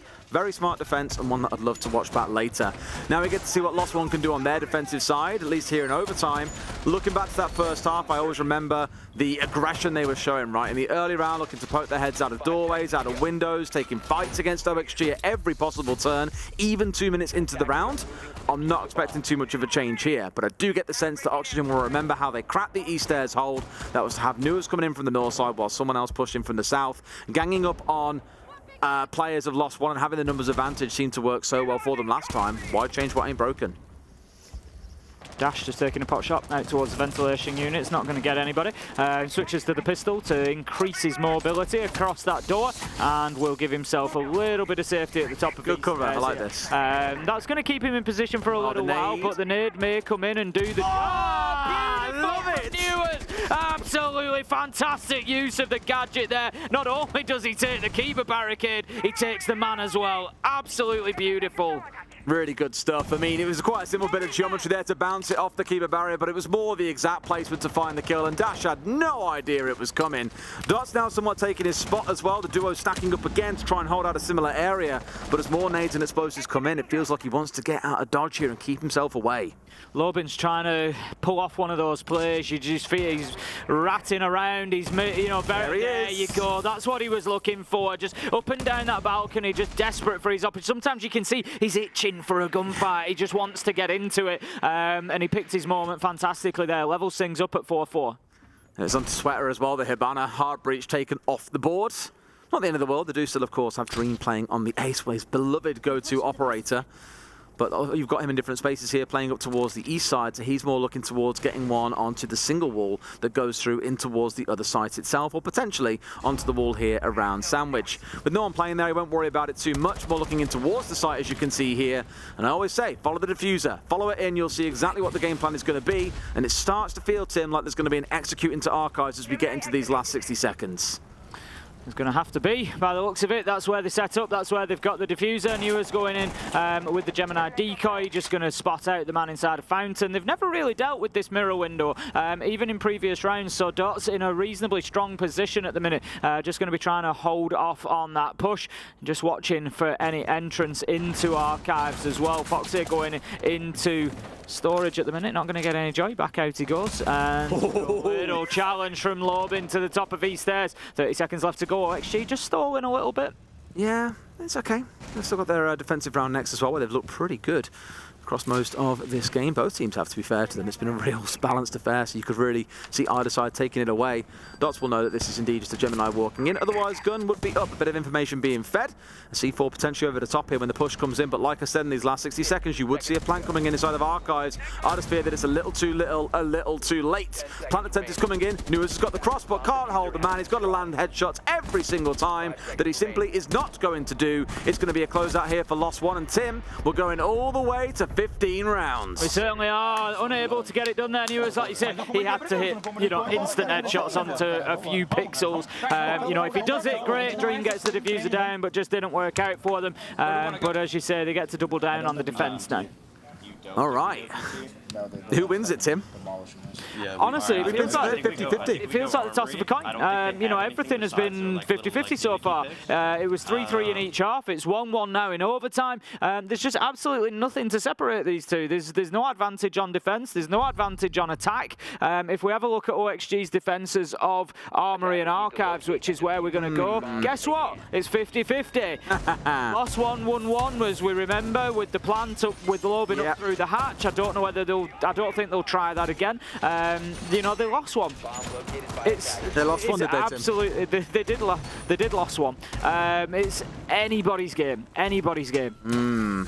I can't imagine we'll see a second, air quotes, cheese attempt coming out of Lost One here as well. They'll know that Oxygen will just be... They have their mind on it. They'll remember getting stung by it. They'll remember the tactical timeout afterwards as well. They don't want to go for the same thing again. So they are stepping over to a slightly more, air quotes, conventional comp here. The only challenge being when they play conventional, they obviously did not win the rounds. They've got to try something at least a little bit different here. And by the looks of it for Oxygen, given their operator lineup, Tim, they are really dug in for a war. Certainly looks like that. We're going to have Kiba barricades stacked on top of each other inside of CCTV.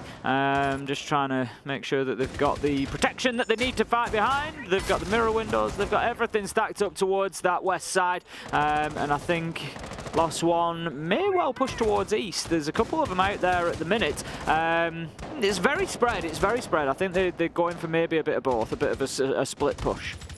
Don't blame them either. You can start out that way and always rotate around halfway through the round based on which side is seeing more progress, but as we said equally, at some points, teams could really benefit from sending 4 players or even 5 in one direction and just making it work if you feel you're losing out in your equal kind of man gunfights that you take, the 1v1s, the 2v2s, for example. Then grouping up can be good, but here, I think it's probably the smart choice to have a bit of an overwhelming push. And the Lost One have capitalised on the last few days, and in this game against Oxygen, to be fair, when they just overwhelm the comms and don't give them much time to react. Very much a team effort from OXG so far. Lowest number of kills is 8, ranging from 9, 11, 15. It's been very, very even across the board. Everybody chipping in, everybody having their moments, and it's been great siege to watch. Vertical's going to get himself out of CCTV for the time being, but as that wall opens, he might just check a choice to peek the reverse ankle. For now, he's going to just block it up with a Kiba barricade, open up a little at the side of it, see if he can catch anybody as he's doing so halfway through the round. And OXG, they're not for moving. Nah, dug in well, because they really want to protect the shield on 90 as well, as it lets Vert step out and challenge down and towards the east stairs. He has a lot of control on that 90 hallway itself with the shield, the fountain rotate, for example. So many things working in his favour, and Lost One really need to crack that open, but I'm just not convinced they have at this point, Tim. They've tried to step forward and see how they can dismantle what looks to be a very intricate setup coming out of OXG, and Sweater comes out. Not 100% sure that's the play when you're already seeing Lost One struggle on time here. Second time that he's been caught out going out of there. He didn't die last time, but he didn't find the kill. Second one comes in, as you say, 5 versus 3, 54 seconds left to go. Dream manages to get one inside of sight, and there's another for Nuez, and that's going to level things up. 3 versus 3. Dream really needed to find that, but doesn't get shut down by Lobin, and that leaves us now 3 versus 2, but Dash is down. 2 versus 2 effectively. Lobin low health. This is definitely winnable for either of these teams. Rise is in a position to put the diffuser down. It's all going to be up to the cover coming in from Lobin, and he's got the site cut in half, Des. He's already had a mega round as well, found 2 kills for himself. 2 more would be wonderful to add to the tally. It's Nuez coming up against 1. Out comes the shotgun. It's the ITA doing the work. Lobin's down to a sliver of HP. Dash is off down elsewhere, and now already Lobin has absolutely legged it. He's a mile away at this point, but there's no diffuser going down, so they know it's a 1 versus 2. There's no diffuse coming in. Here we go, trying to make it happen. Nuez drops low as well, leaves his teammate in a 1v1. You can see his head just take it out. We're down to 20 seconds, and Nuez might have just made a bit of a poor call in dropping away. Has to win the 1 versus 1, but Lobin is long gone. In comes the defuse attempt as well. He's got to sprint for it though. He's got to stop his man right here, right now. He's pulled off. They've lost it at this point. It came so close, but Lobin, an absolute masterclass of a round, is going to win it for loss 1. An agonising loss on border for OXG, and loss 1 just able to get it over the line at the end there. It was a tense 2v2, and there were moments within that post plant where either team could have won it. That much is for sure. Ultimately, it probably does unfortunately come down to that decision from Nuez to drop down underneath. The cover wasn't in place for his teammate whilst he was disabling the diffuser, and you've got to ask the question, and it's a shame because Nuez had such a good game, and at the end of the day, you know, there's no criticism there. You're in a situation, you do what you think is best. I think he thought maybe they'd gone underneath. If there's a bit of information to suggest that, you got to do something about it, and you know, unfortunately it didn't work out. It's a real shame, but great play from loss 1 to win that one. Really good game overall, and if that's how Border starts our series, I can't wait to see what comes next. Back in a few minutes with Kafe.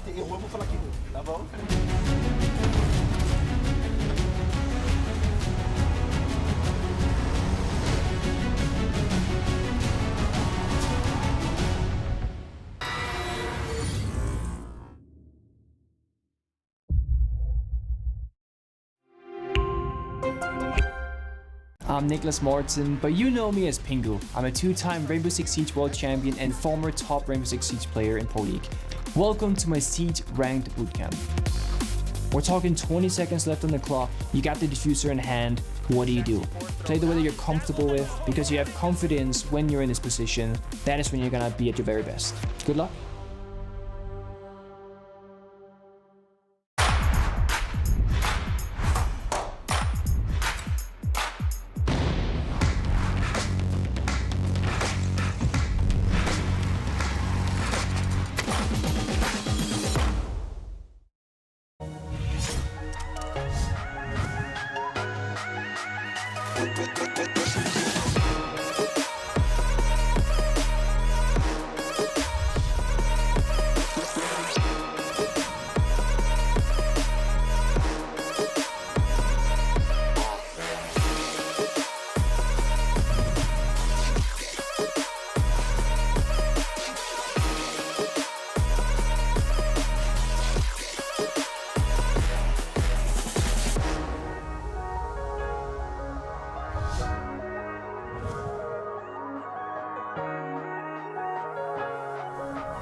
said, all of the structure take was fantastic. It was some of the best attacking that we've seen from them. It's their map, you expect it, but that was so well played. It was exactly how they needed to be.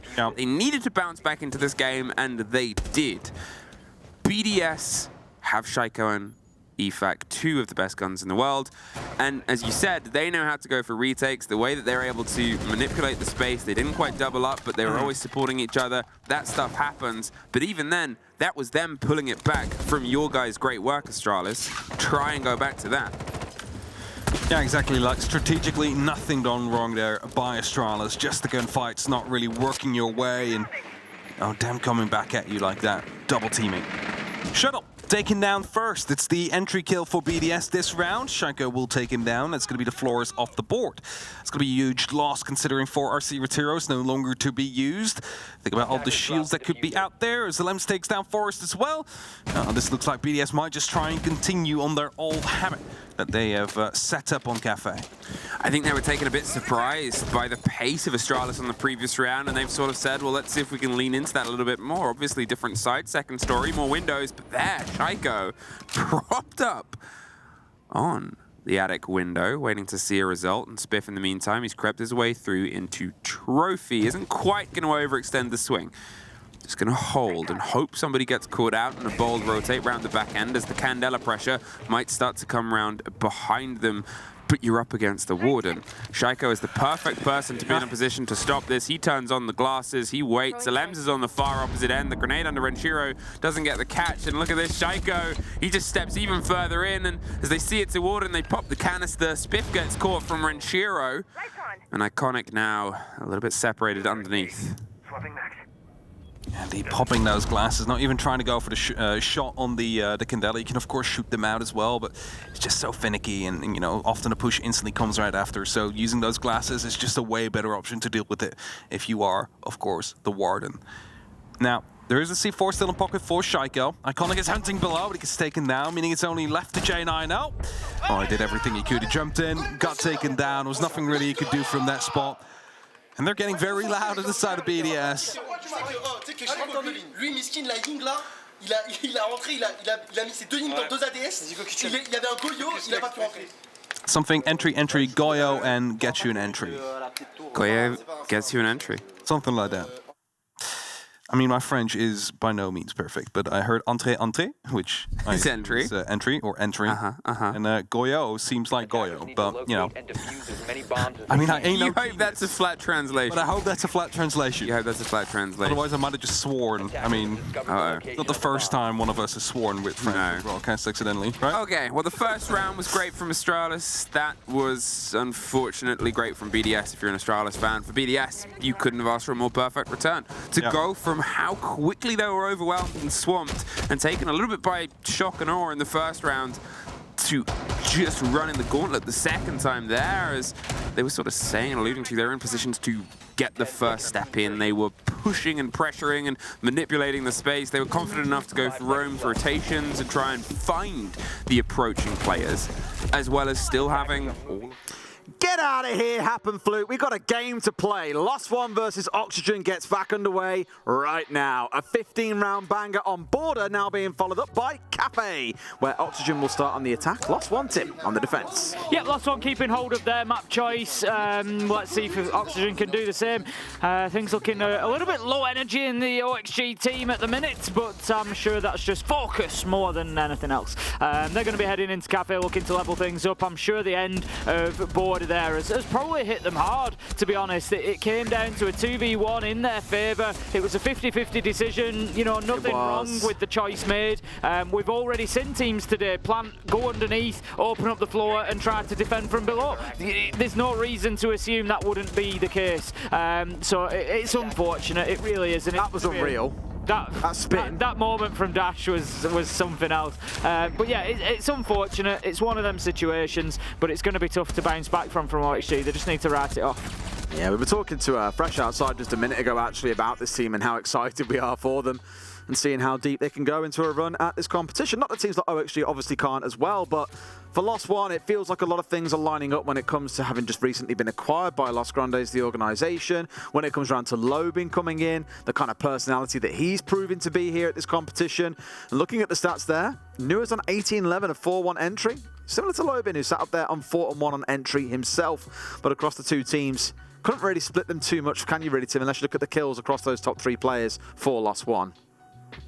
No, exactly not. It's very much a team effort in many ways for both of the sides. I said much the same about OXG coming into the final moments. You know, they were very even across the board. There's obviously, you know, you're always going to get your players who get a few more kills than others, but ultimately, yeah, very, very good from both. It's just been purely enjoyable sieges, that. Purely enjoyable siege. Very, very enjoyable siege is the best way that I'd describe it, Tim. And I can't wait to see how much more of that will follow in Map 2. Kafe about to get underway. As said, Lost One start on the defensive sides. You'd expect to see quite a good performance coming out from them in those first 6 rounds. Oxygen, I think, had the right sort of idea on a lot of their attacks in that last map as well. So I would hope to see here on Kafe, they have a very similar approach. You know that you aren't going to get the defenders being as aggressive at every window and doorway, at least outside the first 30 seconds. That's pretty much guaranteed. Which should give them a little bit more time and space to get on the drone, set up their executes, and pull off some really, really cool attacks. Let's get into it then. We're going to be getting sorted any second now for a bit of Kafe. Plenty of discussions going on in the Lost One camp between the players. I think we're just fixing a bit of something. I think it's a tech pause for Oxygen potentially. A little bit of fixation going on. We'll get the fix done, and we'll be with you as soon as we can be. I think this could turn out. If this goes to map 3, Des, I honestly think we could be ending the day, or ending our day at least. There's still one more to come. On one of the best games of the group stages, if this continues. I meant to tweet this out earlier and actually ask you lot on WhatsApp, because that's where we hang out, on WhatsApp, where all the cool kids go. What's been your favourite series this week that we have cast? The favourite that we have cast? Yeah. I'd say Tell you what I need a recap for myself here to remember the games that we've actually done. Not including this one. I would say it's between... Tell you what, Matt, mate, calm down. Dark Zero... Well, I'm just saying not including this one, because I can't say it's favourite yet. It could be a 7-0 next one, and then that would change things. But I would say Dark Zero or Team Secret. I really enjoyed that one. Or 43-round banger. Lost One Astralis last night. Another... Yeah, we've had Koi versus G2 on the first day, and then Astralis versus OXG. SSG versus Elevate. That was the only game SSG won. Lost One versus Cyclops. We then had Direwolves versus Wolves. We then had Secret versus Dark Zero. That I'm with you. Probably is my favourite so far. Koi versus SSG. Then we had Astralis versus Lost One. That was a pretty good series as well, to be fair. It's between them two for me. It's between them two. And SSG versus G2, although it was an absolute stomp, it was really delightful to see G2 in such high form. But I really enjoyed the M&M Sonics game. I loved watching it. So I actually sat in the room while they were playing and listened to them shouting at each other. And I think I said it the day, Gunnar is a right-mouthy little bugger. Yeah, he does not shut up. That one. I've enjoyed the Liquid game, Liquid and Wolves today. Was good. I didn't watch too much of that, I watched the majority of that one. What was the result in the end? We missed the result in the end. We'd have to have a look. I couldn't say it confidently because we were coming live as that was finished. Let me scroll. Fine there. But I think it was a Wolves. Wolves won because they're 7 points and Liquid are on 5. Yeah. But the exact score is what I'm interested in. There we go. It was 2-1, and the last map went 8-6 on Villa. Woohoo! So that was a pretty tight game as well. It was. There's been, you know, on the whole, apart from discounting a couple of teams that have struggled, there's actually been a lot of very close games. And unfortunately, I'd have to put Liquid in the bracket. There have been like a lot. For example, that was the first result that wasn't a 2-0 in their group. Group B has been 2-0s the whole way through, except for Wolves against Liquid. Yeah. But you don't feel that because some of the maps were really, really quite long and quite tight. Well, we are ticking down towards the end of the group stages. Once we wrap up here, there's obviously the game that's going on the B stream at the moment, and then there's just one more on each stream, Des. Absolutely. Two more games to do, and it seems like a blink of an eye. since we started 5 days of groups, 10 best of 3s for us, 40 best of 3s overall, and this always happens though. It just ends so fast, right? It really does. Groups does. I think Nua's has gone for a quick reconnect. I know initially we were looking to get player cameras solved. Sorry, I know Nua's is back in, so I think we're almost good to go with everything now looking a little bit more in line. Yeah, I think we're just about there. We should be getting going very, very soon, and I hate doing this, so we just kind of say, we're going to get going soon. We're going to get going soon. Get going soon. I can see that the map is loading. See, if we didn't load in just then, I would have been saying to you, right, Tim, what are we talking about that's not Siege? We were reaching that point. It would have become a podcast. We were reaching the threshold. Just fly Jackie over. Let's have a podcast. Yeah. Impromptu. We can do it again. No problem.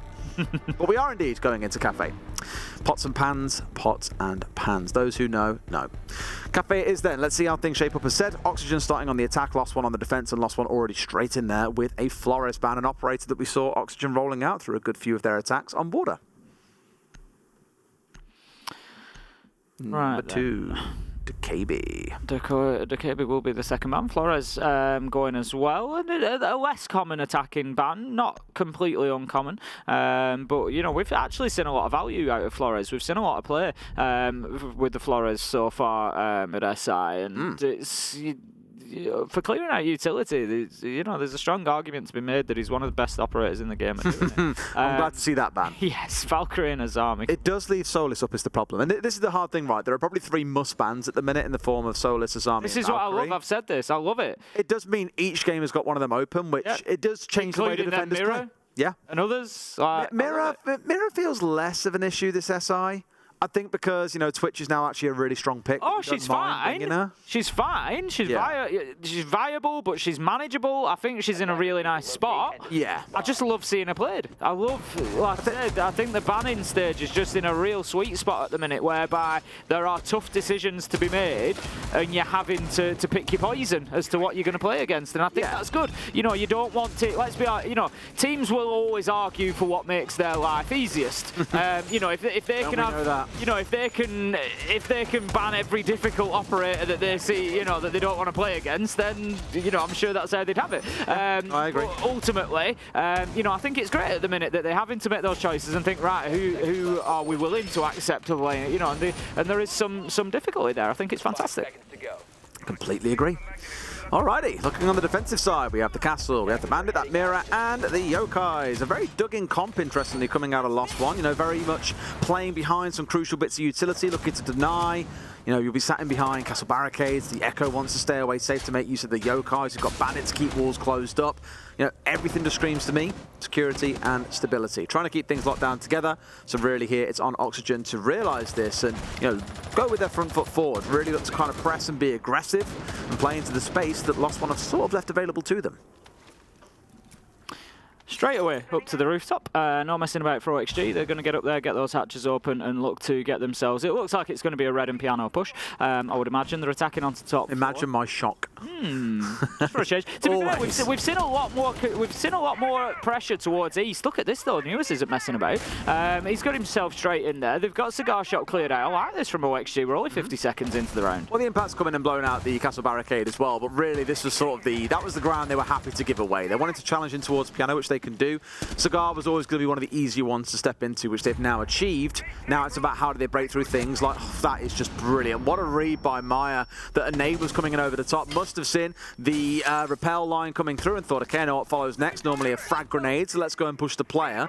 Does sacrifice the mirror window in the process, but I don't think he'll be losing any sleep over that. He can still play in this spot. No, you'll trade a mirror window for a life, particularly the Sledge. Take nades out there as well, definitely. You're going to have Dots playing up onto the shield quite aggressively now. He's just keeping them at bay in piano, and this has been quite a swing around for Lost One after the quick progress that was made by OXG, maybe a little bit too quickly. Maybe they've not got those other bits done that they needed to before pushing themselves in. We're going to have the Echo drone zipping around. The Yokai is going to feed that information back into the team. team are going to have a little look. Yep, nobody in piano. As far as they've got, it's the read there because Vert lost his second shot drone as well. They knew the Yokais are safe, and now they're going to start coming out in the mid-round. So it's kind of like Oxygen have identified problems that they need to solve, and then a new problem has been introduced once they've burnt through some of their crucial bits of utility, trying to solve problem one. So it's a good kind of like, thorn in the side almost being introduced here that will frustrate them at least a little bit. You've also got the Iana of Nuas looking to move himself down here and get a nade potentially into Cocktail once again to force Maya away. It hasn't yet arrived, mind you, so I'm kind of thinking that Lost One are going to be very, very safe. There he is, Maya into a second kill on the round, dealing with two players in the same spot. Finally shut down, but Lost One have barely had to move their feet, and they are slaughtering the majority of Oxygen. It is down to a 2 versus 3 though, Tim.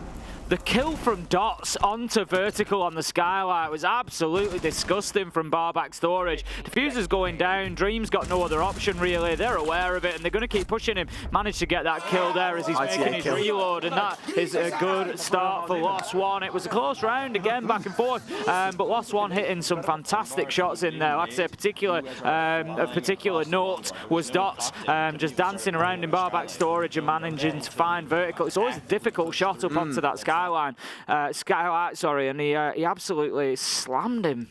I'm going to be shouting out my boy Maya for that, I think. Again, the two kills that he got onto the outside window was just brilliant. And sure, he died afterwards, but you've removed all the threat coming in on that east side. It makes Cocktail a little bit more secure, and it's why Dream ultimately was left flailing with a kind of panic plant coming in there at the very end. So, well played by Lost One, showing that actually they can plant their feet and play a much more strategical round of Siege coming out.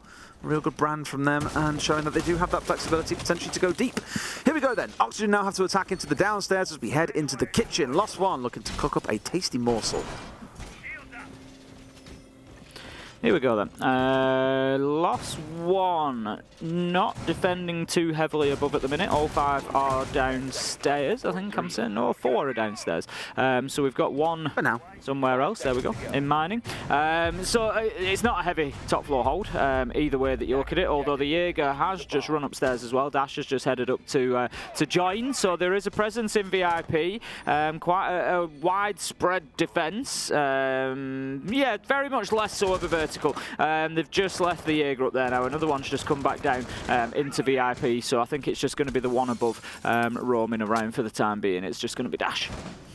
Is poking his head above the parapet, seeing what he can find up here on the second floor. The answer so far is nothing, but this reminds me a lot of when you see a Jaeger poking their head up tier 1 stairs on Oregon when defending basement. It's to get rid of a couple of drones and then look to step yourself away once the pressure starts to build up. So I can't imagine he'll stay out there for too long. Already he's moved his way back out towards Bakery here, likely looking to try and dig his way in. I like the hop, I like the attempt, Maya, but does lose a Yokai in the process. Vertical just working from the bakery roof there, again trying to deal with Dash up above. Lobin's going to drop himself back down red stairs, just look to get himself back into sight. Just left that one soft, and it gave the option to be opened easily into a rotation. Nuas has cleared out Pillar and is going to look to possibly move down brown stairs. So this is good progress from OXG. They need to be getting Foxy in here with the sledgehammers so they can start opening up. I think that's exactly what's going to happen when this trade comes off. Somebody else comes and watches Pillars and brown stairs, and then Foxy can go and do his reworking of the floors. You know my general benchmark for this map, Tim. I've spoken about it for the last 2 or 3 years now. 1 minute 30 is really the point you want to start swinging the hammer. If you've cleared top floor, got control of second and started swinging away at 130, you're on par with, top level teams realistically. Some teams were really slow and will take until 110 to get it done. Some were quite pacey to about 150 when they identified there were no roamers up on the top floor. Oxygen here being about the 135 mark, 0 complaints on that front. They still have the Nomad on side as well to help lock down some of those flanks. We saw it make a little bit of an appearance back on border.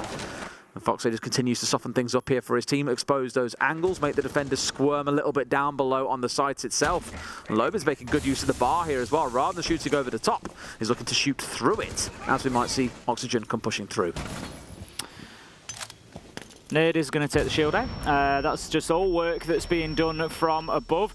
Still 5 versus 4, 45 seconds. There's going to be a drop into Freezer coming pretty soon by the looks of things. Dots is there. I didn't quite catch then whether the freezer wall is open or not. It is indeed. So this is something that we spoke about earlier, and it gives the player in VIP, Dots in this case, the ability to be able to challenge onto any drop. So they really need to clear that out before they can go for it. Beautiful shot. It wasn't actually the pistol that did it. It was Rise that managed to find the headshot. But there comes the final kills from Lost One, and they are looking pretty good on Kafe so far, Des. I won't lie, when we were outside, again, I said we were talking with you and Fresh, and I was saying my only real concern is they haven't got the depth, or at least I haven't seen the depth yet to play these really structured maps, but all we're really seeing so far is structure. Lobin is still that sort of floating player in areas that can move around. You also had Dash on the Jaeger moving about too, but not to the level we saw back on Border. It's structured play, and it's doing great against OXG so far. So again, I'm really enjoying seeing the breadth that this team has got to offer.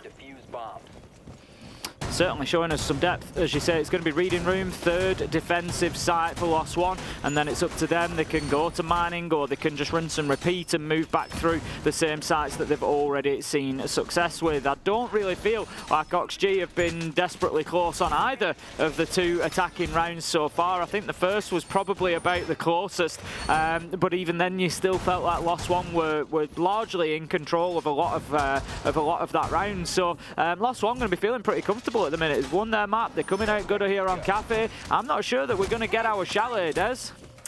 No, it eludes us still.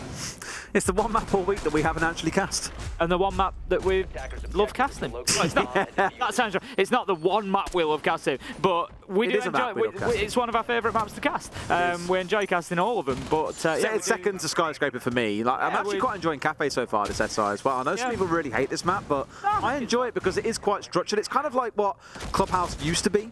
Clubhouse these days feels a little bit more attacker-friendly in ways, like, you know, the downstairs is only really considered to be the proper defensive site. Outside of that, less so. Dash starting off on this Legion, the easy operator to play, as some of the pros were saying in elevators the other day, but finds a kill for it regardless as well. Still going to hold on to the red stairs, and now Sweater's looking to step into the grave of Newers and take up that mantle, who, by the way, after such a brilliant performance on Border, is 0-3. I don't know if things are just starting to run away from OXG a little bit here. It feels like it's getting out of control for them, similar to, you know, what we saw earlier for SSG against G2, where just nothing goes right. No matter which window you look at, there's somebody there waiting. You're stepping into somebody's crosshair all the time.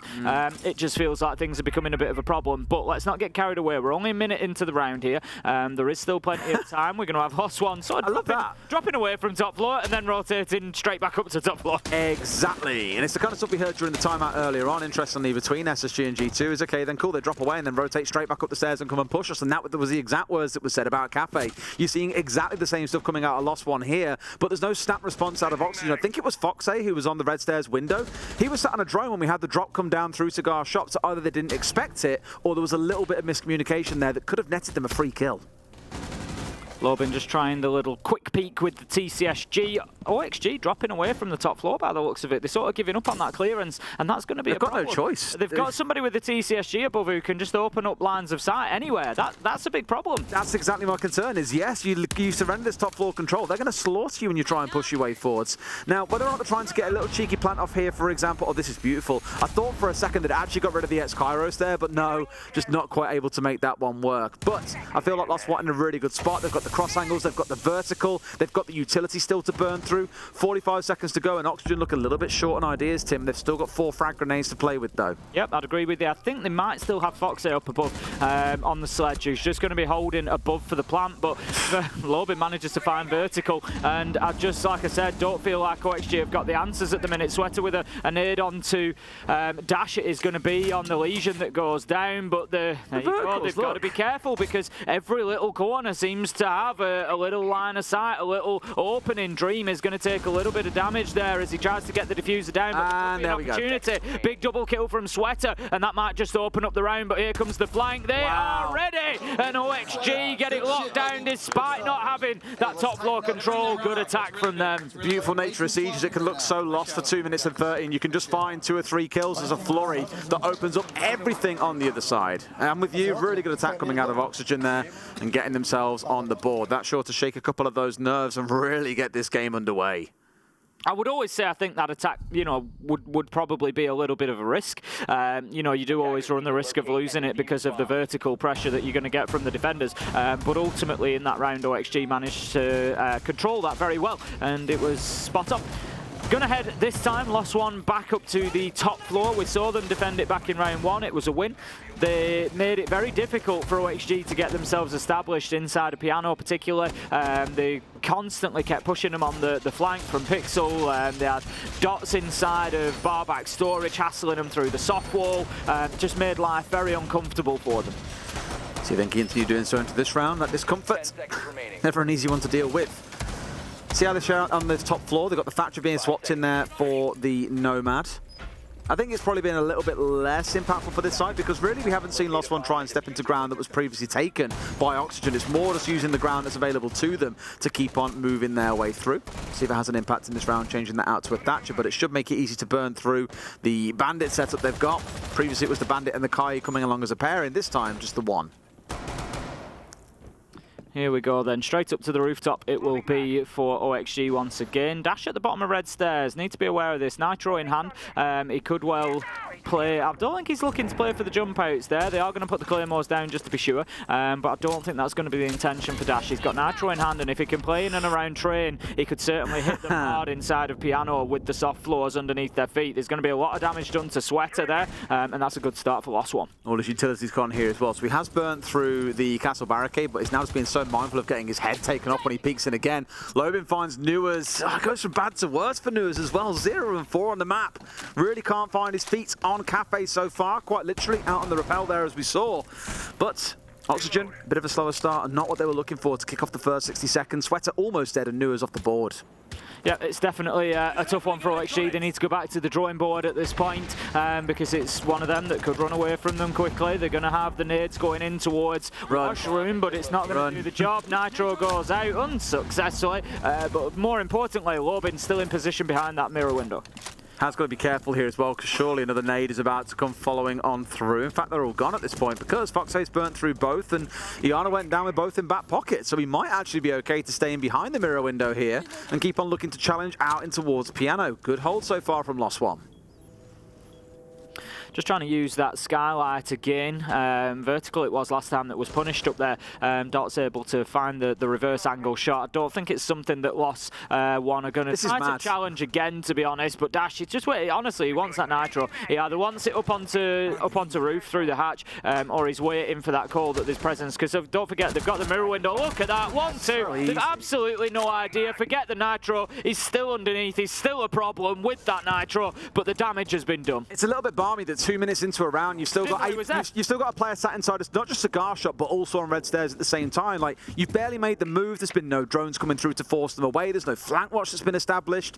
I know I commented on the Nomad being taken away, but you still have players that have the ability to do that. But they've been chewed up and spat out here by Lost One.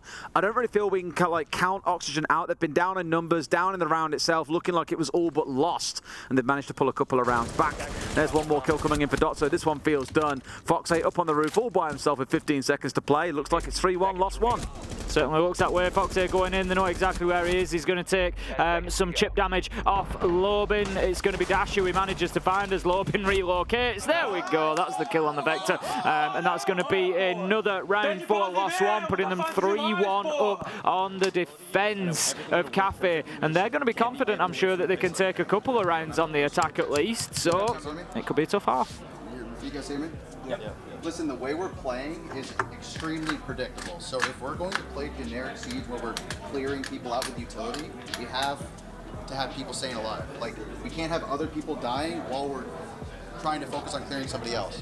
The second we give away that pick, like, it kind of eliminates us getting a free pick on the other side of the map. So we need to, we're playing really sloppy right now. There was clearly not a drone on red. Like, we can't ignore that. Like, you gotta, like, make sure, like, hey, there's no drone. Like, we gave up 2 picks because of that. Like, we're just really, really sloppy right now. So we need to tighten up. I feel like you need to kind of mix it up a little bit. Like, it's very obvious where we're pushing from. So if we're going to play that way, we gotta play safer. I mean, the thing is, Cafe's an obvious map. Like, I'm trying to get on different windows, but the main thing is just not getting picked. Like, we can't do different stuff like 4v5. Like, the only round we won because, like, we went up top, baited it, and then dropped and tried to go for it, and, like, y'all got, like, really good kills. I am with Foxy. It is a predictable map. It's why, like I said earlier on, it's like the new clubhouse. It's most sites, there's 2 pushes. That's it. There's 2, maybe 3 if you're feeling particularly luxurious and a little bit crazy as well with how you want to pull things off. But it does make you predictable. The one thing I will give to what Redeemer was saying was, yes, there's 2 minutes into the round, there's no drone on red, there's no flank watch on the go, like we commented. Big problem. Those are the small things. It's small things that need to be changed, really. Safety probably is a really good keyword there. I'll give that one to Redeemer. It's a really good way to summarize the issue that we've seen throughout those first few rounds. Let's see if they can bounce it back in the last 2, though, as they've got 2 chances here to bring us up to a 3-3, maybe a 4-2. Last thing you really want, is lost one to be 5-1 going into that second half. Especially moving onto the attack. Vertical is going to bring the Nomad along, so I think that's the immediate answer. That's the response that we discussed in the last round as having that safety operator that's going to prevent that from happening, where you don't necessarily need to be watching your drones. You don't, it's just a passive protection from that sort of play. A nice little dug-in hole coming in here out of Lost One, rather than trying to go a little bit overzealous and holding really deep inside of the top site. They've opted instead to completely reinforce off the bathroom walls as well as the piano-facing walls and lock everything down. That must mean a mirror window is looking out across bar. There we go. But there isn't one that's going to be facing out anywhere else down towards white. So white, you might consider a little bit of an empty bit of ground here. Bar definitely the main focus for the defenders upstairs.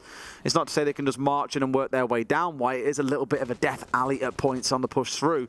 And you've got Sweater here on the nook looking to see what he can find on the downstairs. The answer will be, though, Tim, no one, as no one is playing down there. Dots is just going to be holding that angle with the Auda, and we've seen the damage that the Auda can do so far. Dream putting fantastic work in. And this is nice early work coming in from Dream, actually, as I mentioned him. He's going to be straight onto the window, and he's just opened up the wall into reading. And now Sweater gets into a position to do some damage, but ultimately it's again Dash getting the opener. The nade is good from Sweater, though, which takes down Rise, and that leaves us very quickly in a 4v4 with a hole in the wall through to reading. So there are a couple of problems for Lost One to solve here. He's quite lucky to not have found himself taken out there as well on the push through. Sweater, he was at a spot where 2 players were trying to descend on him whilst he was trying to finish off the kill that he got on the upstairs, but it did connect and does get one for himself. As mentioned, though, Nuas now moves up to 0 and 5. They really need him to get gunning because he was such a big pivotal factor on that last map.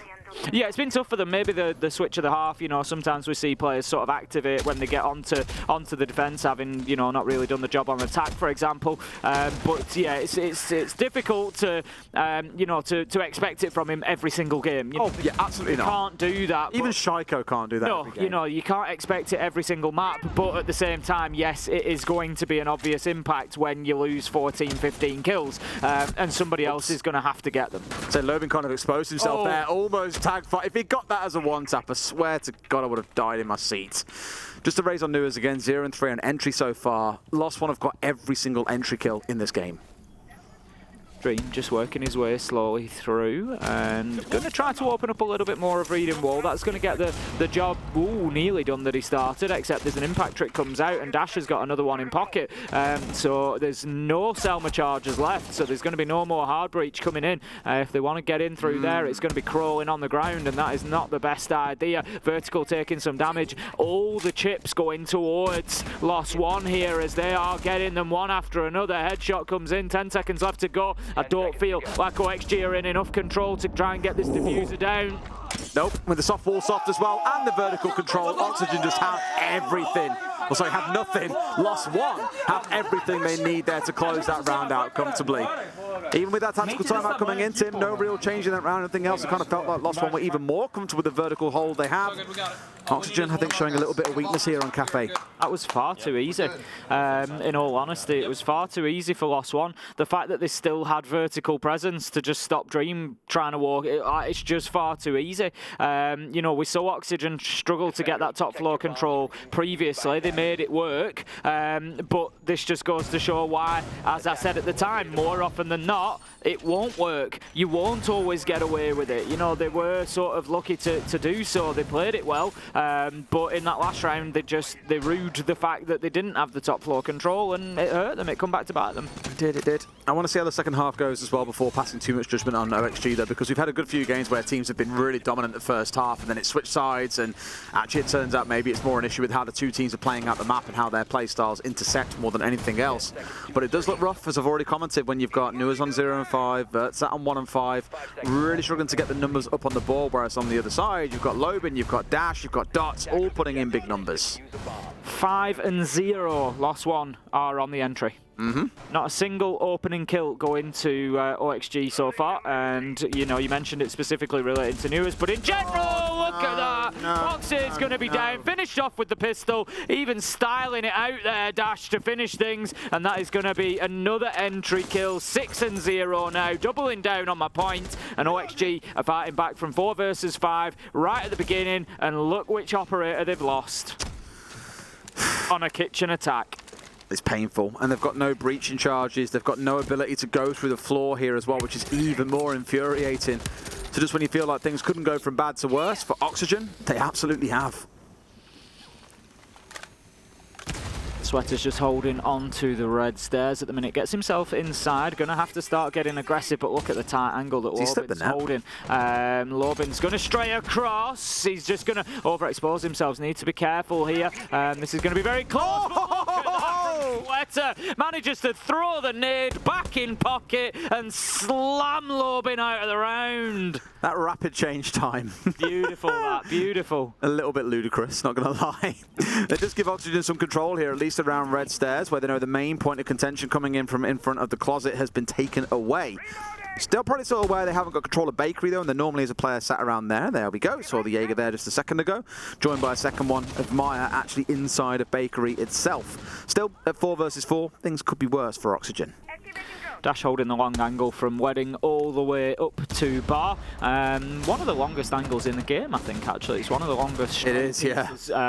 Hey, Newers on the board. If you will. Newers manages to find Maya. That's going to be the Echo Gun. That could be a really big loss for Lost One here. Of course, we know how powerful the Yokai drones are, particularly on this site. They seem to have a habit of getting called in the last sort of 15 seconds to deny those plants. Gemini Decoy is going to go in, and that shows to Dash exactly where the Iana is. He knows that she's tight in that corner because he saw. Oh, the nade. It's too good. Done. It's done. No.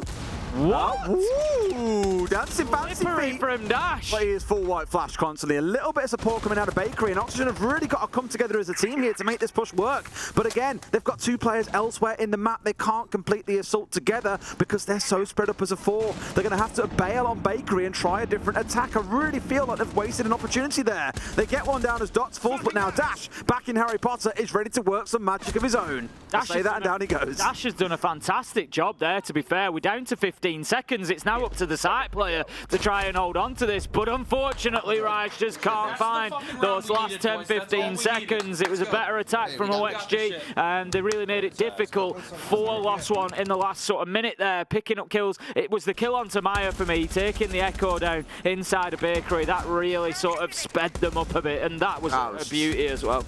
That's the one that you really wanted there, I think. And I really thought they were going to struggle when they didn't manage to break Bakery open. I was like, they're screwed it. They've really thrown it away here because they committed quite a bit of time in towards pushing Bakery, but didn't completely execute. But as always, and then we've seen from them across a few of their rounds, when it comes down to the shooting, Oxygen ain't half bad. Managed to find the kills they needed and get themselves over the finish line. A 4-2 half could be far worse for Oxygen here. Now they're on the defensive side. We're starting off in Reading and Fireplace, and we'll see how they can hold on and what style of setup they go for. One thing I did clock is we didn't see Solus at all in that first half coming out of Lost One. Foxy, though, goes far too good an operator to not bring along, my friends. It's straight in the lineup. Let's see how impactful it can be. I feel like OXG have not actually come away too badly there at 2-4. Lost One very, very good on that first half, but the question is now, what are we going to see from Lost One on the attack? You know, we do see teams do pretty well attacking on to Kafe, so it could be difficult for OXG to hold on. Solus, we'll see how much of an impact Foxy can have. Yeah, really high impact operator we've seen across the last few days from a number of players that have picked this operator and tried to have an impact. Sweater slowly just trying to burn through, I'm pretty sure, all of his ammo at this point, down to almost nothing. And he's got, what, 50 shots left? Just keeps on whizzing through it. Holding on for now, though, switching over to his MP5, and he'll be absolutely fine. Yeah, I think with the Solus, it's more the ability it has to deny information away from the attackers and frustrate them. We've seen a couple of teams kind of not so much panic, but sort of descend into frustration, a little bit of anarchy amongst the ranks, and it becomes a little bit ranked almost in a way. When you're playing blind, you kind of have to. You have to look for those gunfights. You've got to be heads up and trying to play for the fight all the time. Right, with the swing and a miss. Second time round, we'll connect with the hatch. I do that every time, I think. I always say swing and a miss. I have to. It's I'm just scared of getting too near the hatches because I'm exactly the sort of person that's a nitro magnet. Someone's got to beat it. I do play a lot of Sledge on Kafe, so I do try to be careful with that one. Now then, Foxy knows that somebody is outside of reading. Another one of the powers of Solis is being able to. This is absolutely free. No, he doesn't quite make it. He's pinned. He's pinned. Dash was very lucky to get away with that one. He's pinned. Does he know that? Now he knows for sure that he's pinned, but he's just trying to peek out for the headshot, and down he goes. Dash finds him for free. Foxy punished there. Didn't want to commit too hard, and he saw what happened. He just loses his life for it.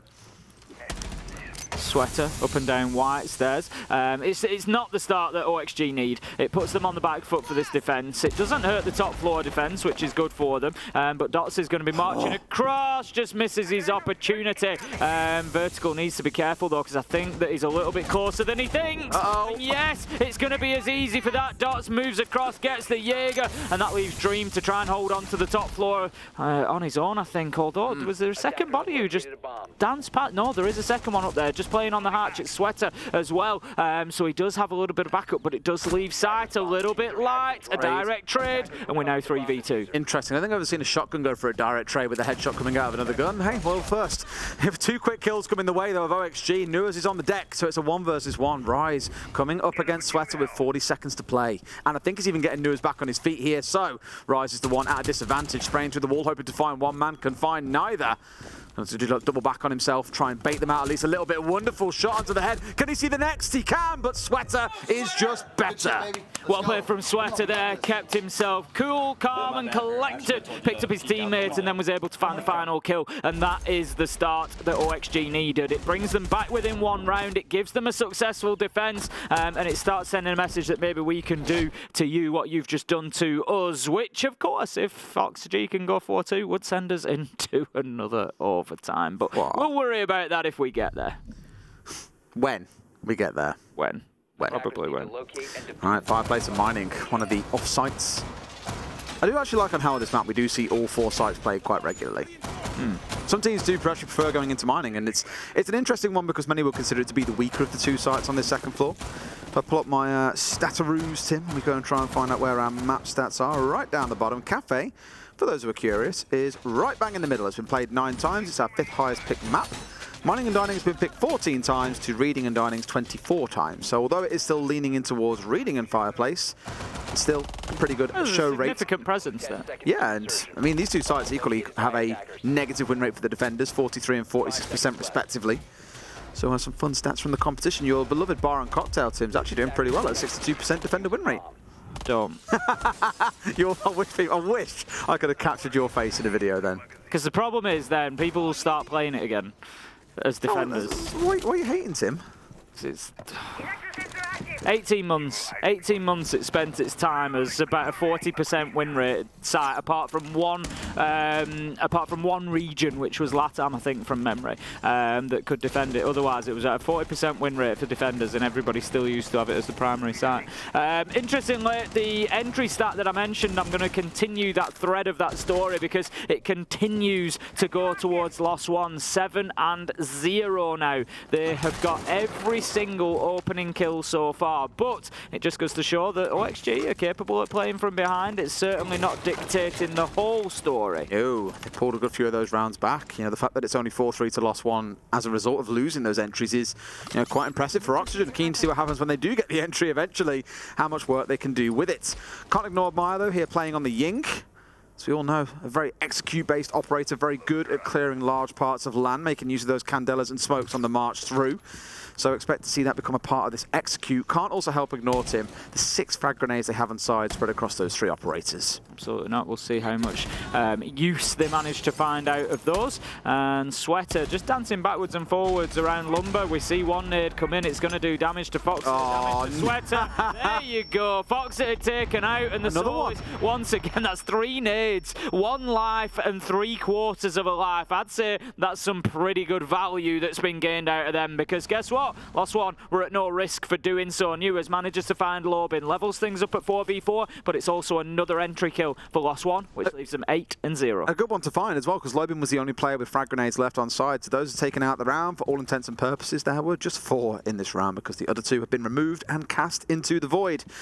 4 versus 4, Lost One. Can they piece together an attack the same way that Oxygen could? Because we spoke again about Oxygen losing out on every single entry so far, yet still managed to piece together a good few rounds. Showing up that kind of clutch ability in a dire situation is going to be crucial if they're going to go deep in this tournament.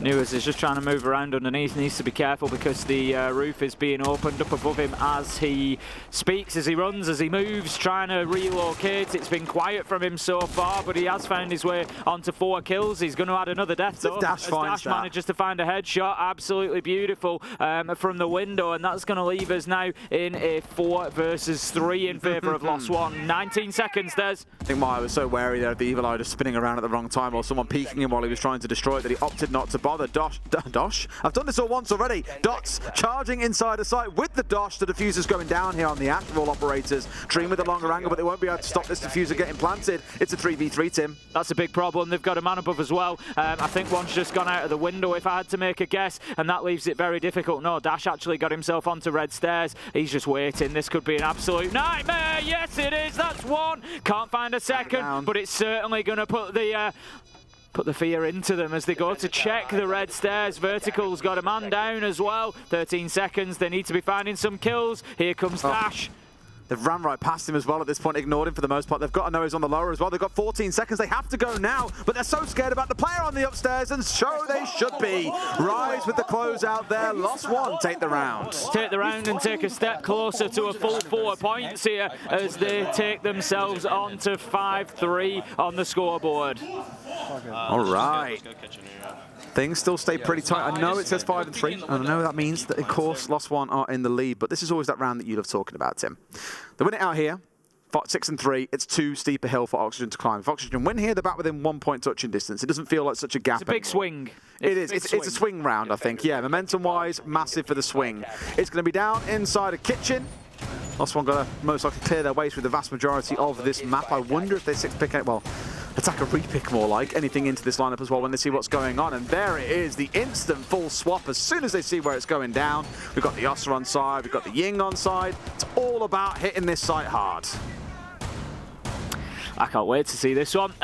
This is going to be one of those Lost One rounds, I think, like you say, where we get that aggression, where we get that confidence coming in. They often do this when they get to sort of 5 rounds. They put the foot down, they go into the next gear and they really try to accelerate through the rest of the game. It doesn't always work out for them. They do end up in quite a lot of overtimes, as Des and I have seen. But we'll see whether that is the case this time. One out in Bakery for Oxygen, so they're going to have to be alert, potentially. I don't know which side the push is going to come in from yet. No, but I think Lost One know exactly where they want it to come from with the Ossa on side.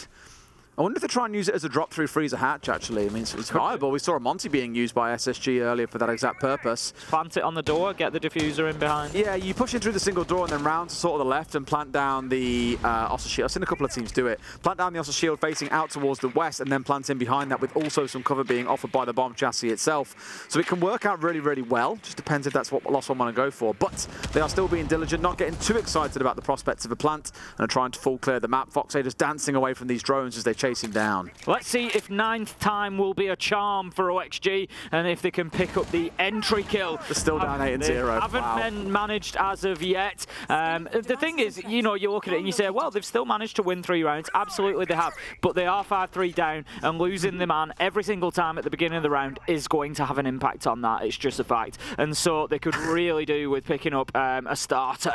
In that moment where I just saw the Solus spot out the IQ and the IQ spot out the Solus, I was just like, it's the Spider-Man meme. Hey, it's me! No, it's me! The two of them just scanning each other and then both disappear into the winds again once they turn their gadgets off and get back to business. Foxay's back on site here, but now looking towards denying those that are going to be doing some work above. They have that buck on side for Dash, who wants to be doing a little bit of work. ripping up the floorboards, making it look nice and new and fresh, like someone's been in there recently with a coat of paint or a skeleton key in this case. And here he is getting to work inside about that 1 minute 15 mark, so a little bit slower than his counterparts on Oxygen previously.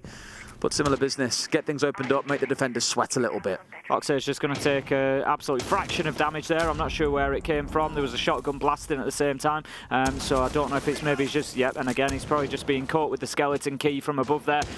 Doesn't do very much damage, but he just needs to be careful because it could be real bullets that follow up after that point, and they will do significantly more damage. Maya's still sniffing out whatever he can here with the IQ. Any more gadgetry that might be around, looking for those razor blooms potentially, any goo mines that might spot through on the floor as well.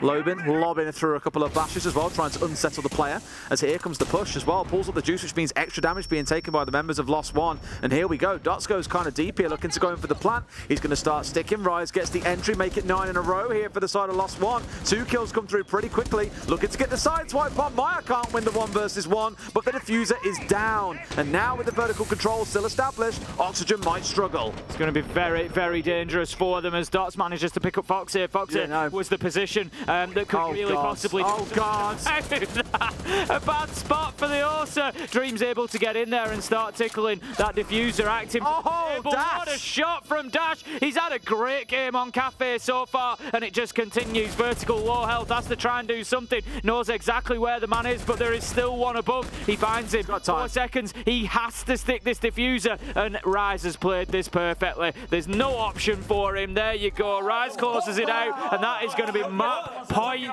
coming up and series point for Lost One. So well played there, and it was the freezer drop that we were speaking about. Even with the smoke canisters coming through the half wall or through the open wall and freezer, honestly, I would have died if he'd won that 1 versus 1, the Ossa there. If he just dropped the shield away and turned around and got the kill clash style, would have made my day. Oxygen almost there on the fight back as well, just not able to get a couple of critical kills that really would have swung things back in their favor.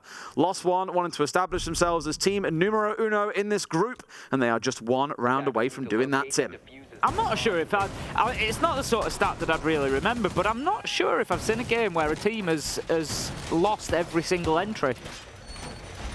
I can't recall one. That'd be really interesting to know, actually. Yeah. I can't recall one that's stuck with me, but that is something, it's a prospect that OXG face at the minute. And as I said, whilst no, it is not everything, what you've got to remember is, in a way, not, you know, it's not, it doesn't translate quite so literally, but they've basically played this map 4v5. Yeah. It's not a million miles away. You know, yes, they've got the utility of the player. Yes, you know, they've maybe had the first minute or so, and you know, yes, it takes time. Players can't push it. Blah, blah, you know, it's not as simple as that fact. But effectively, they've played every round 4v5. That's been the starting point, and that is going to take its toll. It is. The blitz coming out here. We don't really get to see blitz all that often. Kind of a Hail Mary for some teams. Maybe on Oregon for the Nino choo-choo rush, Tim. Straight down through elbow, in towards site, trying to blitz the smoke off elbow corner that we are so used to seeing them playing. I'm curious to see what the use case is here. Does have those smokes in back pocket, so it's valuable for the execute, but really trying to see who he intends to rush down when they've been sniffed out by a couple of drones and punish members of OXG for being too far away from the pack. We've got Fox here under the hatches with the pulse, so just keep an eye out here. He's not on the heartbeat scanner at the minute. If he was, he'd be picking him up. He's got a nitro in hand. You know, there's the potential there for him to have pre-placed on a hatch or, you know, maybe pick up a kill. But that is not going to be the case as the hatches get opened and they get themselves away scot-free. For now, still going to get chased down, of course. Big focus from Lost One as well on starting on this top floor. Drone work coming in, trying to sniff out again where some of these players might be. They found one, it's Sweater, isolated alone, back behind the shield and will keep himself safe for now. Going to take a lot of damage though, and that's not good for your player that's in pixel corner because they are going to come under a lot of pressure, and you could really do with them being at full health. He knows that there's potentially somebody on white window. There is, and Rise is going to get another entry kill. That gives us now 10 and 0 in favour of Lost One. It's again just really good pincer play. The sort of thing that we've spoke about both teams looking to do in this series. When you find that the team is playing quite aggressive, how can you punish them? I mean, that's one way. Great trade play now coming out as well. I just love all the small little bits of like siege that we're seeing coming out, whether it's the isolation and pincer play, whether it's trade play, creative strategies like the Amari back on border. It's a bit of everything, Tim. Blitz is going to go in through that wall. As soon as that breach goes off, he's looking to get inside of Freezer. Actually, no, he's going to rotate around past. I think he's just waiting for a bit of drone information as to who he can bully here. He wants to get up in somebody's Wait for the smokes to be gone. Yeah, exactly that, and then he's going to dash down here and just really pressure Lumber.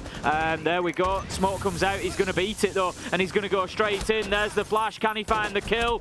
There's two there. Three. Ox-G stand tall, and what a turnaround it is, leaving Lobin in a 1 versus 3. Really, really good hold there coming out from OXG. I don't think Lost One expected to find 2 players stationed there waiting for that push to come in. The flash didn't connect either. It didn't do anywhere near enough to stop this coming through. It's a one-shot coming out for Lobin. He's got 2 more now to fight. I think he has an idea where they both are as well. One near the rotate, one behind the bookcase. Pretty safe to assume. He's got himself into a good spot to go for a plant here, Tim. I was going to say, surely they see him there. That bomb chassis ain't that fat. And sure enough, the kill comes in. Just managed to find the line of sight around the side. That's going to get around for OXG, bring them back to 4. But they have to get 2 more without mistake, and that's just to get themselves to overtime. Tactical timeout coming in here from Lost One as they want a few words about how they can close this out here and now.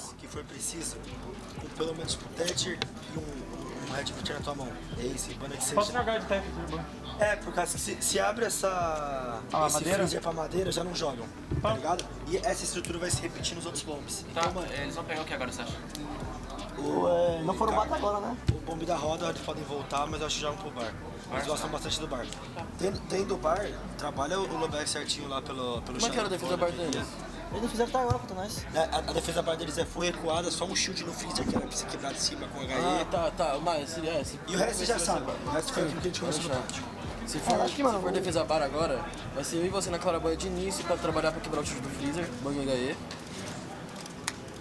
O Dots vai pegar o boneco pra abrir o freezer.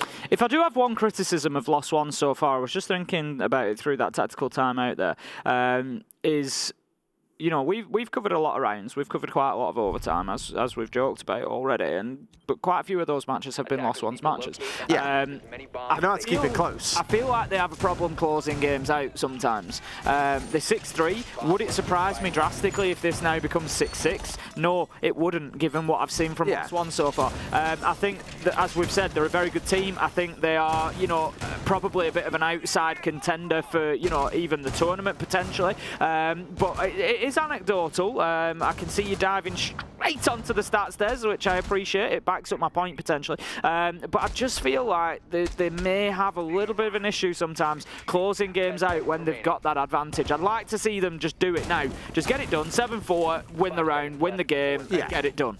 Well, across the games that we've seen so far, they've had, including the last one, 4 maps go to overtime. I think they've played, look there, there's 3, there's 6, there's 9. So they've played 9, 10, this is the 11th map they're playing. So just under, or just over a third of them have been in overtime.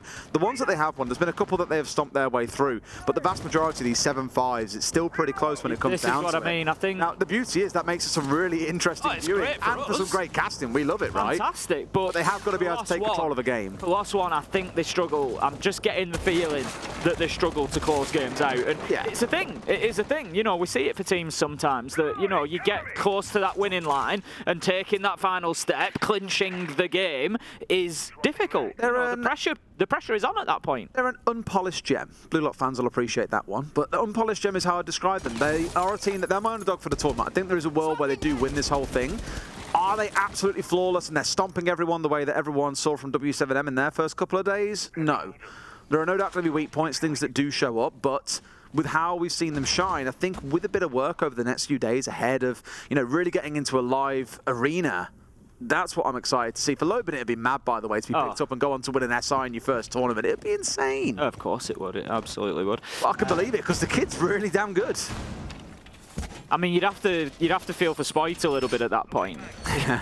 He comes in, wins he wins a major in his first, which was an amazing performance, and then Lobin says, right, hang on a minute, I'm not just going to win a major, I'm going to win the Invitational at my first attempt.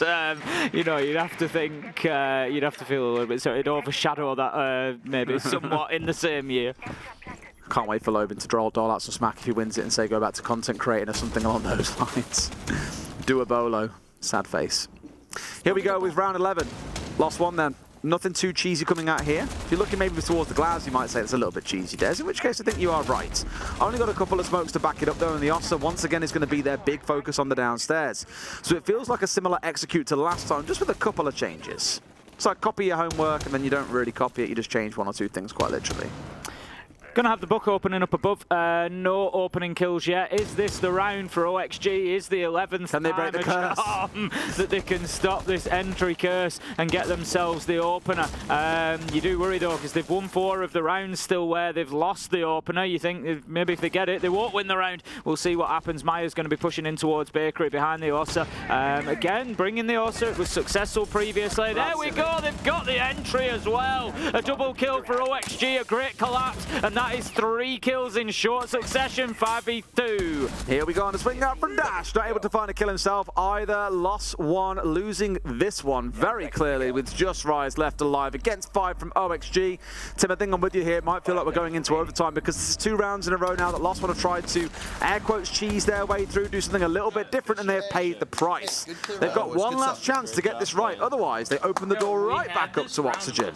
I've seen plenty of teams over the years that struggle to close games out. And as I say, I'm just a little bit concerned that I'm getting that feeling coming out of Lost One. Out of everything I've seen so far, they've got a lot of strengths. They're a fantastic team. I'm just looking and I think it might be one of their weaknesses. A little bit concerned that it could be one of their weaknesses. It may well prove to be, right? But then this is what's going to make a team a title winner in the end is, can they overcome a weakness like that? Absolutely. It's all part of the storyline. Yeah. And the thing is, I can't think of really a team that's won SI that was perfect from start through to finish. TSM, I'd argue, maybe had the strongest run. I don't think they were. Don't forget, they weren't perfect. They were down 2-0. Halfway through that map, it turned, but right?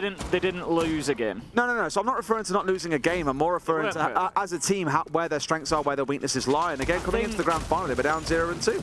It's not an SI, but I think FaZe at the Sweden Major in 2021 are probably the closest to basically like flawless through a tournament. They were very, very good through that tournament. I mean, they were pushed by Damwon Kia in the semi-final. It came down to a 1v1 in the final round of overtime, as we all remember, a famous moment in Siege. The closing 1v1. Yeah, unbelievable between Ren and Souls. But our voices were gone.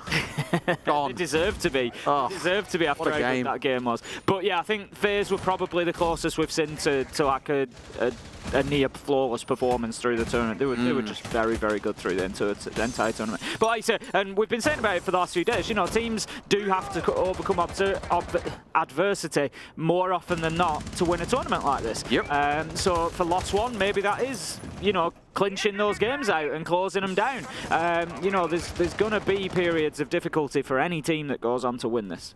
100%.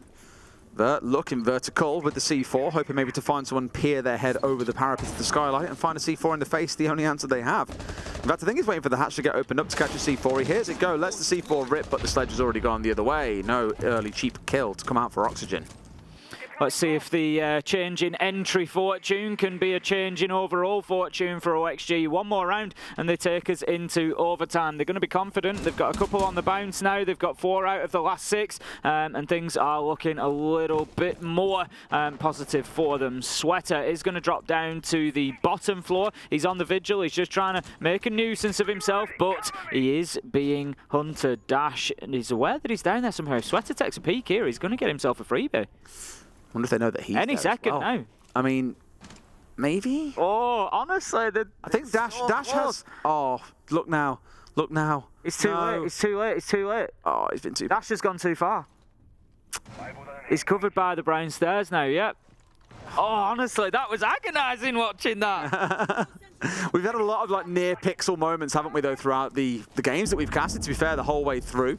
But now Sweater... Oh, it's happening again. Has he heard him? Has he heard him? I think he has, but didn't quite know exactly where. And sure enough, Sweater putting some frustration into Dash's body. I mean, it was a minute-long sort of battle between the two of them there. It was, you know, one of the other fascinating sides of Siege that we don't always see too often.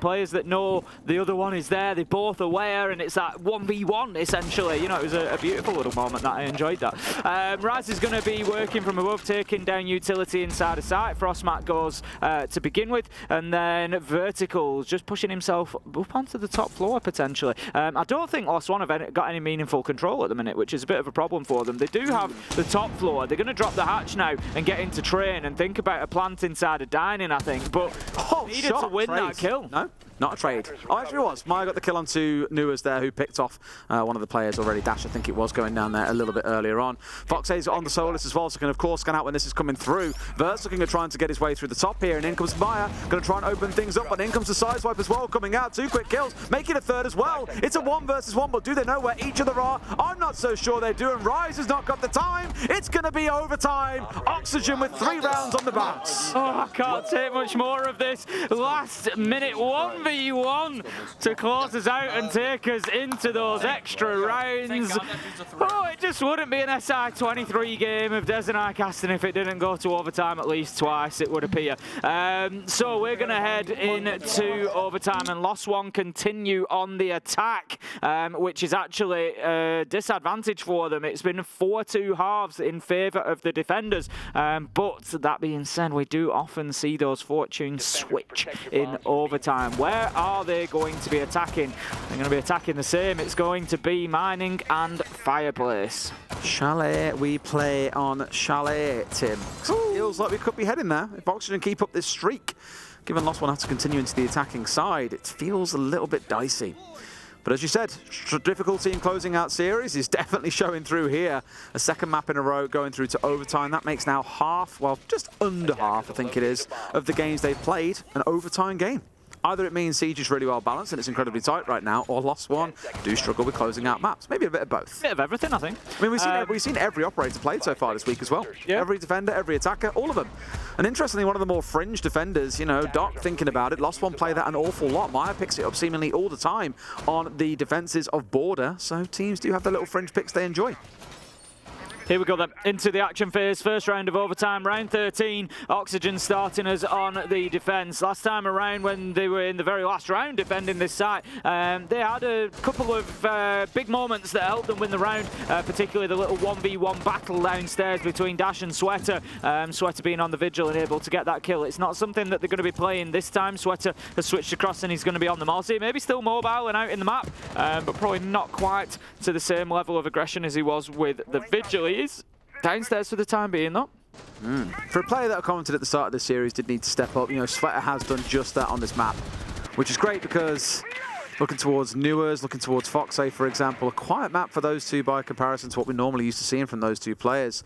Dream out here sniffing and hoping to find a player that's trying to push in early. Right sort of idea as he saw the drone on the ground and knows that means a player is coming in through the snow door, but Dash taking things a little bit more carefully. See if he steps in quite aggressively here or just wants to claim more and dash away elsewhere. I think that's what it's going to be. He's not having any of that. As soon as you hear that Alder chewing up a drone, it's not really promoting you going in and looking for the kill. Maya is going to take down Vertical. That's going to be the entry for Lost One. Getting themselves back into the entryways. Is that going to be enough to get them going? We see the impact nade come out, take out the Claymore, and it's Dash is back over. Send Dash off the rappel. He will have a second Claymore, I think, if we have a call. Yeah, surely yes, not Dream. So he can put another one out there. I really thought Dream for a second was thinking about peeking out into this doorway. He's got the right idea though, more holding the tight angle, hoping that it's going to encourage Dash to come pushing on through, which is simply not going to be the case. Instead, onto his drones, and I imagine wanting to position one just to see what's going on in case any cheekiness does come out. Rise is going to be opening up that top floor now. Pretty well established. I think Lost One fairly comfortable here on the top floor. They know that there's not too much that they need to do beyond opening up those angles. They're not going to get flanked at this point, I don't think. They're reasonably confident of that fact, and they're just getting about business. But 50 seconds left to go, and they've still only got the one kill. You've got Dream out here, still making it difficult for Dash to even think about coming in through Snow Door, and Lost one. Looked like they might have stalled a little bit. I think Dash is here waiting for the rest of his team to play catch-up realistically and for them to get into a good position, but that's diffuser down on the upstairs as well. This is a bit less than ideal. Lobin finds one. Dash finally wins out that 1 versus 1 against the Alder Bearer. Sweater's on the upstairs though, and here he can at least try and do some work to help deny things away. Sees one for himself and collects that kill for free. Doesn't know about the second though. I imagine he does, to be fair. Rye's going to try and push around and look for another one. Sees the player, but doesn't want to take that 1 versus 1 directly. Might just have to drop here and hit the site. They don't have diffuser in hand at the minute, so that's something what a it's down on the ground. They're going to have to collect it. 8 seconds left to go, and this could be a real scramble at the end. They managed to get the kill. Can Dash get downstairs? They're not going to be able to plant this. Absolutely no way. They lose on time, and that is a big mistake from Lost One. Must have been a call coming out from Fox as well to scream, don't worry about it, the diffuser's upstairs. We haven't got to take these gunfights. And a bit of a mistake coming out from Lost One there. They know, you can see some of the reactions on their faces. They know that they have really slipped up there from what could have been a match point opportunity. Yeah, that could really punish them. You know, that basically right there could be the difference between winning and losing this map. You know, Oxygen, they now come in on the attack. They only won 2 attacks when they were on that side of things. 1 into reading dining, 1 into kitchen. So I'd imagine we maybe see a top floor. We do indeed. It was a site that they weren't able to get the attack successfully on here, Oxygen. But what? There's no way that Lost One should have lost that round, I don't think. I mean, there's probably a couple they could say that about over the last 4, Tim. To give it to Oxygen, that's 4 rounds on the bat. They were down 6-3 and have pulled themselves up to 7-6 and might just be sending us into Chalet with this win, assuming they can get over the finish line on the attacking round here. I just felt it. It's one of them situations that I could feel it. With 10 seconds left to go, I look, and the diffuser's not there. I just don't know why it's gone down there and not been picked up, because we saw it drop when I think it was Nua's got the kill up on the top floor, and I was like, okay, they've recovered the ground. There's 2 players running around inside a piano, but none of them have bothered getting the diffuser. All eyes are on the site, and then it's like, are you going to plant? It's like, no, I thought you were going to plant. You could see the field, exactly that. You looked, the diffuser's on the ground, the silhouettes are there. There's 10 seconds, and you just think, you saw their movement, and you just think they know as well as I do that they can't get that and get it down on the ground, and that the round was over. So big shame for Lost One. Let's see how they bounce back. OXG, they've got the momentum now. They've got themselves in front for the first time here, and they are looking to get this closed out. All right, well, Lost One stationing themselves up there with a mirror inside our bathroom and also one looking out across bar. So really looking to contest here, as you'd expect for a top floor hold, for as much of this top floor as they can. Also have a castle barricade down inside of Cigar Shop. Last I recall, Oxygen were quite poor at attacking into this. They took 2 minutes really to do a lot of drone work, didn't get control of red stairs, didn't get control of seemingly anything, and ended up getting stung by Dash on the downstairs. We had a 2K coming up red. It's Vert to go down as the entry here. I'm not sure if they got rid of that mirror window either that was inside a cocktail. It may have been taken out. Take a quick look, please. No, it is still there. I don't know why I'm talking like this is going to be anything other than 15 rounds, to be honest. 30-round series, woo! Why not? Minimum, Des. I mean, that's our average so far this week. Minimum 37-round series, essentially. Lobin, he's going to get really aggressive here. Look at this. The wall's been opened up. I'm not sure that they're aware that he's on this side of it. If he pokes his head round here, Dream's on the drones. Do they know? He's coming in. No, surely he would have refired him. It's too easy. Lobin gets 1, does not get a second as Nuas is there for the trade. But they can't be giving them away like that. Even through the Yokai blast as well, still manages to win out the fight. Now this time, the attacking team does not forget about the diffuser. It has been picked up by Sweater, and the march forward can continue. 2 members down for OXG, but I've seen them win so many 3v4s in this series that it may as well still be a 4 versus 4. I'm interested to watch back that round and see exactly what point the diffuser was dropped. You know, it may well, if it goes down with 10-15 seconds left, there's not... No, there was way more than that. It was probably about 45 seconds left. This is what I mean. If it had gone down a lot sooner, then, yeah, definitely a problem. Nitro goes out, unsuccessful. Oh, my God! LOL! Dash! I was just about to say unsuccessfully. Technically, it was successful, but it got one of his own players. It didn't make it out of the window for him, and that's a big problem. Leaves us now in a 2v1. Foxy is going to be going in. It's going to be shut down. I mean, steps out of the freezer, puts him on ice, and that's going to be the round. That was an unfortunate Nitro there, and it's not what you want to be seeing when you are 7-6 down. You can laugh about it now, but it's not ideal at the time. Oh, dear. We've all been there. What a game this is turning into. We've all been there. Well, We're going all the way to 15, Des. We're going to see every inch of Kafe, just like we did Border. I was so close to being on the outside, on the inside frame, sorry. Oh, not on the inside, it's kind of the... Why did we have to do it to him? We put it in slow motion and everything. People have to be exposed for their crimes, Tim. They have to be exposed for them. Oh, was it Lost One that killed themselves with the Flores drone as well? Yes, it was. It was Dash, yeah, I'm pretty sure. Astralis?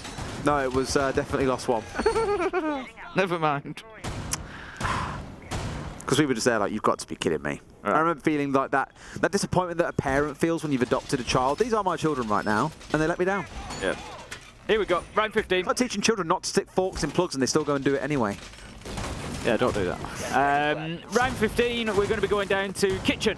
And this, let's just have a look at how that ended previously when OXG were on the defense.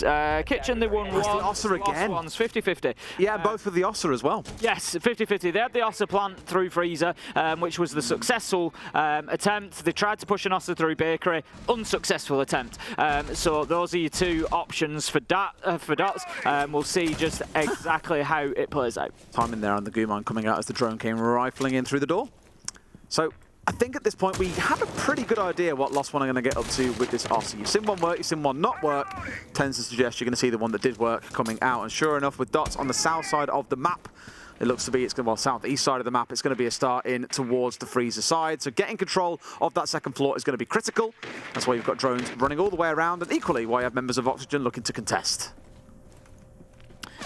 Ooh, we're going to take a bit of damage up in Freezer there. Dash from underneath, manages to find the kill though. Foxair shut down once again, and that is going to be the entry kill once again. Going to Lost One, 5 versus 4, and Oxygen, they're going to have to fight for their lives in this one. They're going to be losing this in 2 maps if they don't get this round. A reminder to everybody, Lost One already won on Border. This could be it. This is map and series point for them. They've already had 3 opportunities at that. They were 6-3 up. Oxygen managed to fight their way back into it, but now they've got even more work to do at 5 versus 4. I don't feel too nervous for OXG because of how good they've been from playing behind. I think it was 9 entries in a row they had go against them, and yet still kept themselves relatively competitive throughout a number of those rounds. You know, sure, it ended up at 6-3, but when we were sat here looking at 7-0 and it was 4-3 on the scoreline, suddenly you didn't really worry too much about them. I'm a little bit more worried now they've lost the second one though, Tim, with Sweater going down, who's been having a screamer of a game at 15 and 11. The last 3 have really got to pull it out the bag here. Sweater's done fantastic today. I want to give him that. Beautiful from Newers there. Coming into this whole matchup before we got onto Border, we said we wanted to see a little bit more out of Sweater, and he's absolutely delivered. Fantastic performance from him today. Definitely deserves the credit for that. They're in a position now, Dots, to potentially drop Freezer hatch, but Newers has got the line on to that hatch. So if they do go for it at this point in time without clearing VIP, it could be a problem. He hammers through Great bullets. response. Oh no, not another one whip. Be the difference. That could be the difference, because that would have been a 2K. That would have been round done and dusted. Razor Bloom going to go off. Dots taking a little bit of a peek, a little bit of a tickle from it, but has got one of these shields down and is now going in for the plant. This is the one that I referenced earlier on in the game. There's nothing really to stop him here. Here comes the rounding as well. Outruns on one side. That's Maya down. Nua's going to have putting in a constant threat, but Dots is afraid of what's going to go on at long range here, it seems. Yeah, Nua's has got a very important kill there. It's forced him. No way! Nua's with a big play and cannot get another as Dash drops and finds the kill this 10 seconds there. It's 2 versus 1. It's all up to vertical. He's trying to move his way in, but this cover in place. Dash is getting the diffuser down. It's likely going to be a post plant. It is indeed. He sees one. He knows that there's another in Freezer. Can he find the first kill? He's going to have to get 2 deep in the corner. Takes out the drone. He's moving around behind the shield. No, he takes damage, but he deals some back. It's not enough as Dash is able to find the final kill and Lost One after what can only be described as a battle. Take Kafe and take the win, 2-0. All 30 rounds required across those 2 maps as well to settle the score, but they take that top spot in their group. They get the bye on the first day. Oxygen clearly a little bit flat, but Tim, I won't be too bothered if I were them. You still finish second in the group, I believe. Depending on the result in the other game now, I say, they could have slipped down to third.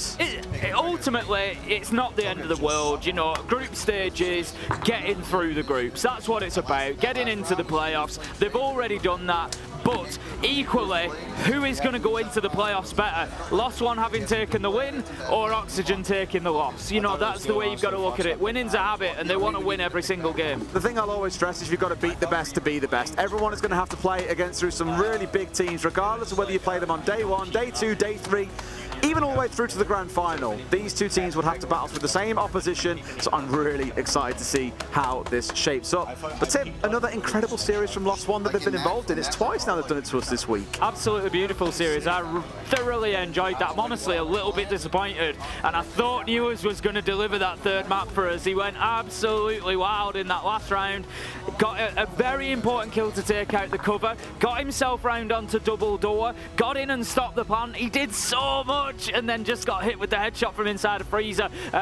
You know, Newers has had a great game. Sweater has really stepped up as well. We said that we wanted to see that, and he did, but unfortunately Lost One, they had a little bit more today, and they look pretty good. They just need to sort out that closing games down. I mean, if nothing else, they'll give us a few heart attacks on the way, Tim. Hopefully nothing else for Tim. He's had enough in the last year, bless his heart and soul. Hopefully we get some more good series out of that. I'm really delighted with how that group has ended. It's been a really thrilling week of casting for you and I. Of course, the games aren't all over. There is still one more to come, both here on the A stream and on the B stream. So let's go to a break and we'll see you guys on Monday.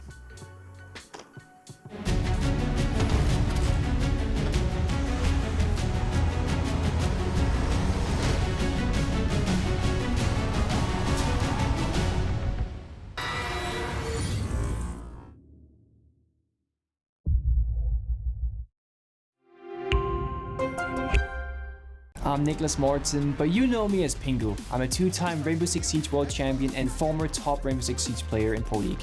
Welcome to my Siege Ranked Bootcamp. We're talking 20 seconds left on the clock, you got the diffuser in hand, what do? Play the way that you're comfortable with, because you have confidence when you're in this position. That is when you're gonna be at your very best. Good luck.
Lost One secures first in Group C. OXG has dropped to third.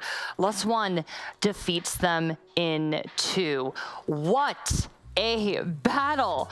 Mandy, we were in the green room, and at the end of that, you turned to me and you were so stressful, so scary. That was so stressful. That was so scary. Every round felt so messy. Every round felt like it could have gone either way. It was like, oh, the execute was looking so good, and then something really bad would happen, and it would all just fall apart. It was so scary. Dev and I just nodding here. I mean, there was lots of crazy moments in that game, big plays. You know, we haven't talked a lot about Loban, though. Map 1 certainly showed up. Yeah, it's funny to me. You say big plays. I call them WTF moments, and there were a lot of them, and usually Loban was the perpetrator. I'm talking about how a couple of rounds in, there's a kill going down at 1 minute 30, and it's Loban in the middle of sight with knock. The next round, he grabs a Maru's shotgun, and he goes up the armory hatch for this beautiful execute that manages to get the plant down and win the round. I'm going to list off a couple other crazy moments that took my fancy. Dot's 1v3, jumping off the plant and getting the wall bang in the last moment, and even in the final round, 7-7 overtime, Loban was not favored to win that. He was really low HP. There were 2 guys on Oxygen for that retake. Newers dropped down the hatch. And I'm sure he had a reason. He probably thought the sledge was nading from below, but man, it's just such it's a moment where like he's looking at that and he's regretting that for the rest of the tournament. Oof, yeah, that hits the gut for sure, like a gut punch. But we have the map summary up right now. And Mandy, it's funny because we're talking about all these hype moments, but there were times when this map got a little bit monotonous too. I know that you were like, oh my God, Lost One's pocket strat really mixed it up. Yeah, it definitely did. Sometimes when you get caught in a match of Siege like that, where just you're trading rounds back and forth, it feels like no one can make that breakthrough to get to even 2 rounds ahead. Sometimes you just need to change up the pace. And what Lost One were able to do was that a Maru hatch execute, just like you were talking about a little bit earlier. They were able to send it up the box hatch through the sandwich where no Oxygen, which kind of just like, whoa, okay, that happens. And then from there, they're able to compound a few rounds together. It was just a change of pace was what they really needed, and Lost One were the ones to take the initiative. Okay, I want to move on to map 2, Kafe, Oxygen's map pick, but Lost One wins 8-7 there. Dev, we've been talking about Newers a lot. We talked about him in the pre-show. We were talking about him here. Map 2. Yeah, so we set the expectation that Oxygen were a top 3 team in the tournament when it comes to opening kills, in large part to Newers. But guess what? Kafe, the first 10 rounds in a row, Lost One get the opening pick. In the first half, Newers died on entry 3 rounds in a row, and he didn't get an opening kill for the entire game. That is crazy. He's struggling to live up to his high standard that he set for himself, and Oxygen are suffering for it. Yeah, for sure. And I mean, Mandy, we were talking about how this needs to be a collective effort. I know Dream stepped it up a little bit too. I mean, looking back, is there anything you think like, oh, I wish I would have seen more of this? I actually just think it was really Lost One playing the early game really well, to be honest. Lost One, they were making full use of the architecture of Kafe. Kafe's a pretty hard map to entry in general. The architecture doesn't really lean into itself. You've got to really get onto the roof, drop the hatches, do that kind of routine type thing. And Lost One were really good at contesting those early entry points, being flexible on the roam and then falling off when they needed to. It just felt like Oxygen couldn't quite get a crack into the building. Also, Mindy, you said something funny to me when we were in the green room, and you're like, some of these late rounds on both maps, just odd. Talk to me about that. There were so many times where an execute looked so promising, and then something really bad would happen. Something really, really bad would happen. It would either be like a line of sight was missing in the setup, or like there wasn't a rotation, or someone would get TK'd by accident with a C4, or like something would go wrong, or someone would misread positioning, just like Newers like dropping the hatch. It's just so unfortunate, right? It happened time and time again, and you could see in the final round, Norris, the coach of Lost One, when they finally won the game, and he just buries his face in his hands because he's just like, oh gosh, that was such a tough game. Every round felt like a claw, a battle just to cross it over the line. I can't imagine anything more stressful than being in Norris's shoes watching that game. Yeah. Even the last round, right? There's a plant going down behind an Orso shield. Lost One have the advantage. They have more players up. There's a guy planting, and I'm sitting there looking at it being like, where are his teammates? Where is the cover? Yeah. It's a 3v2, and I mean, thank goodness they won the round, but this is so stressful. Okay, and really quickly, MVP is in. Any guesses? Well, I know because I saw the scoreboard. It's Dash. Dash, yeah, for sure. I was looking at those stats. I was like, no doubt. Mandy, let's hype up Dash a little bit here. What are your thoughts? Dash, I mean, yeah, once again, solid entry player for this roster.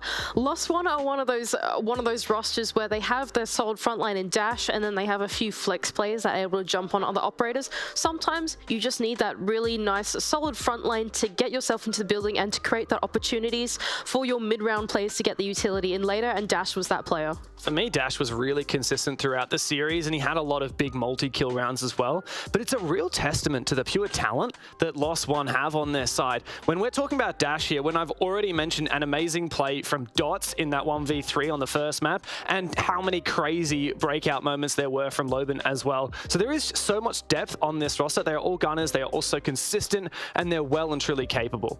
Okay, well, Lost One taking this one. I do want to look ahead. Let's talk about the future of these two teams. I mean, OXG did not play bad at all, Mandy. What do you think is going to happen to OXG as they progress through SI? Actually, I'm going to lean back into what we said in the pre-show or the pre-match.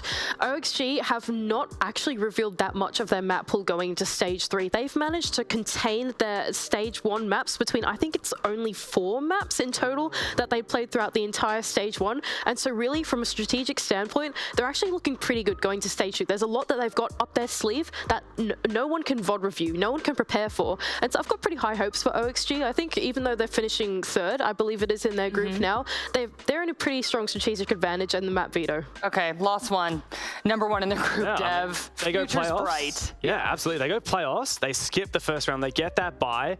They've also had revenge against OXG. These guys played in Charlotte. OXG won both of the BO1s. Lost One now. I have turned that head-to-head record back in their favor, and honestly, the sky's the limit for these guys. It's great to see an LCQ team. It feels like every single SI, there's always an LCQ team that makes an incredibly deep run. Sometimes they win the whole damn thing. It happened last year with TSM, right?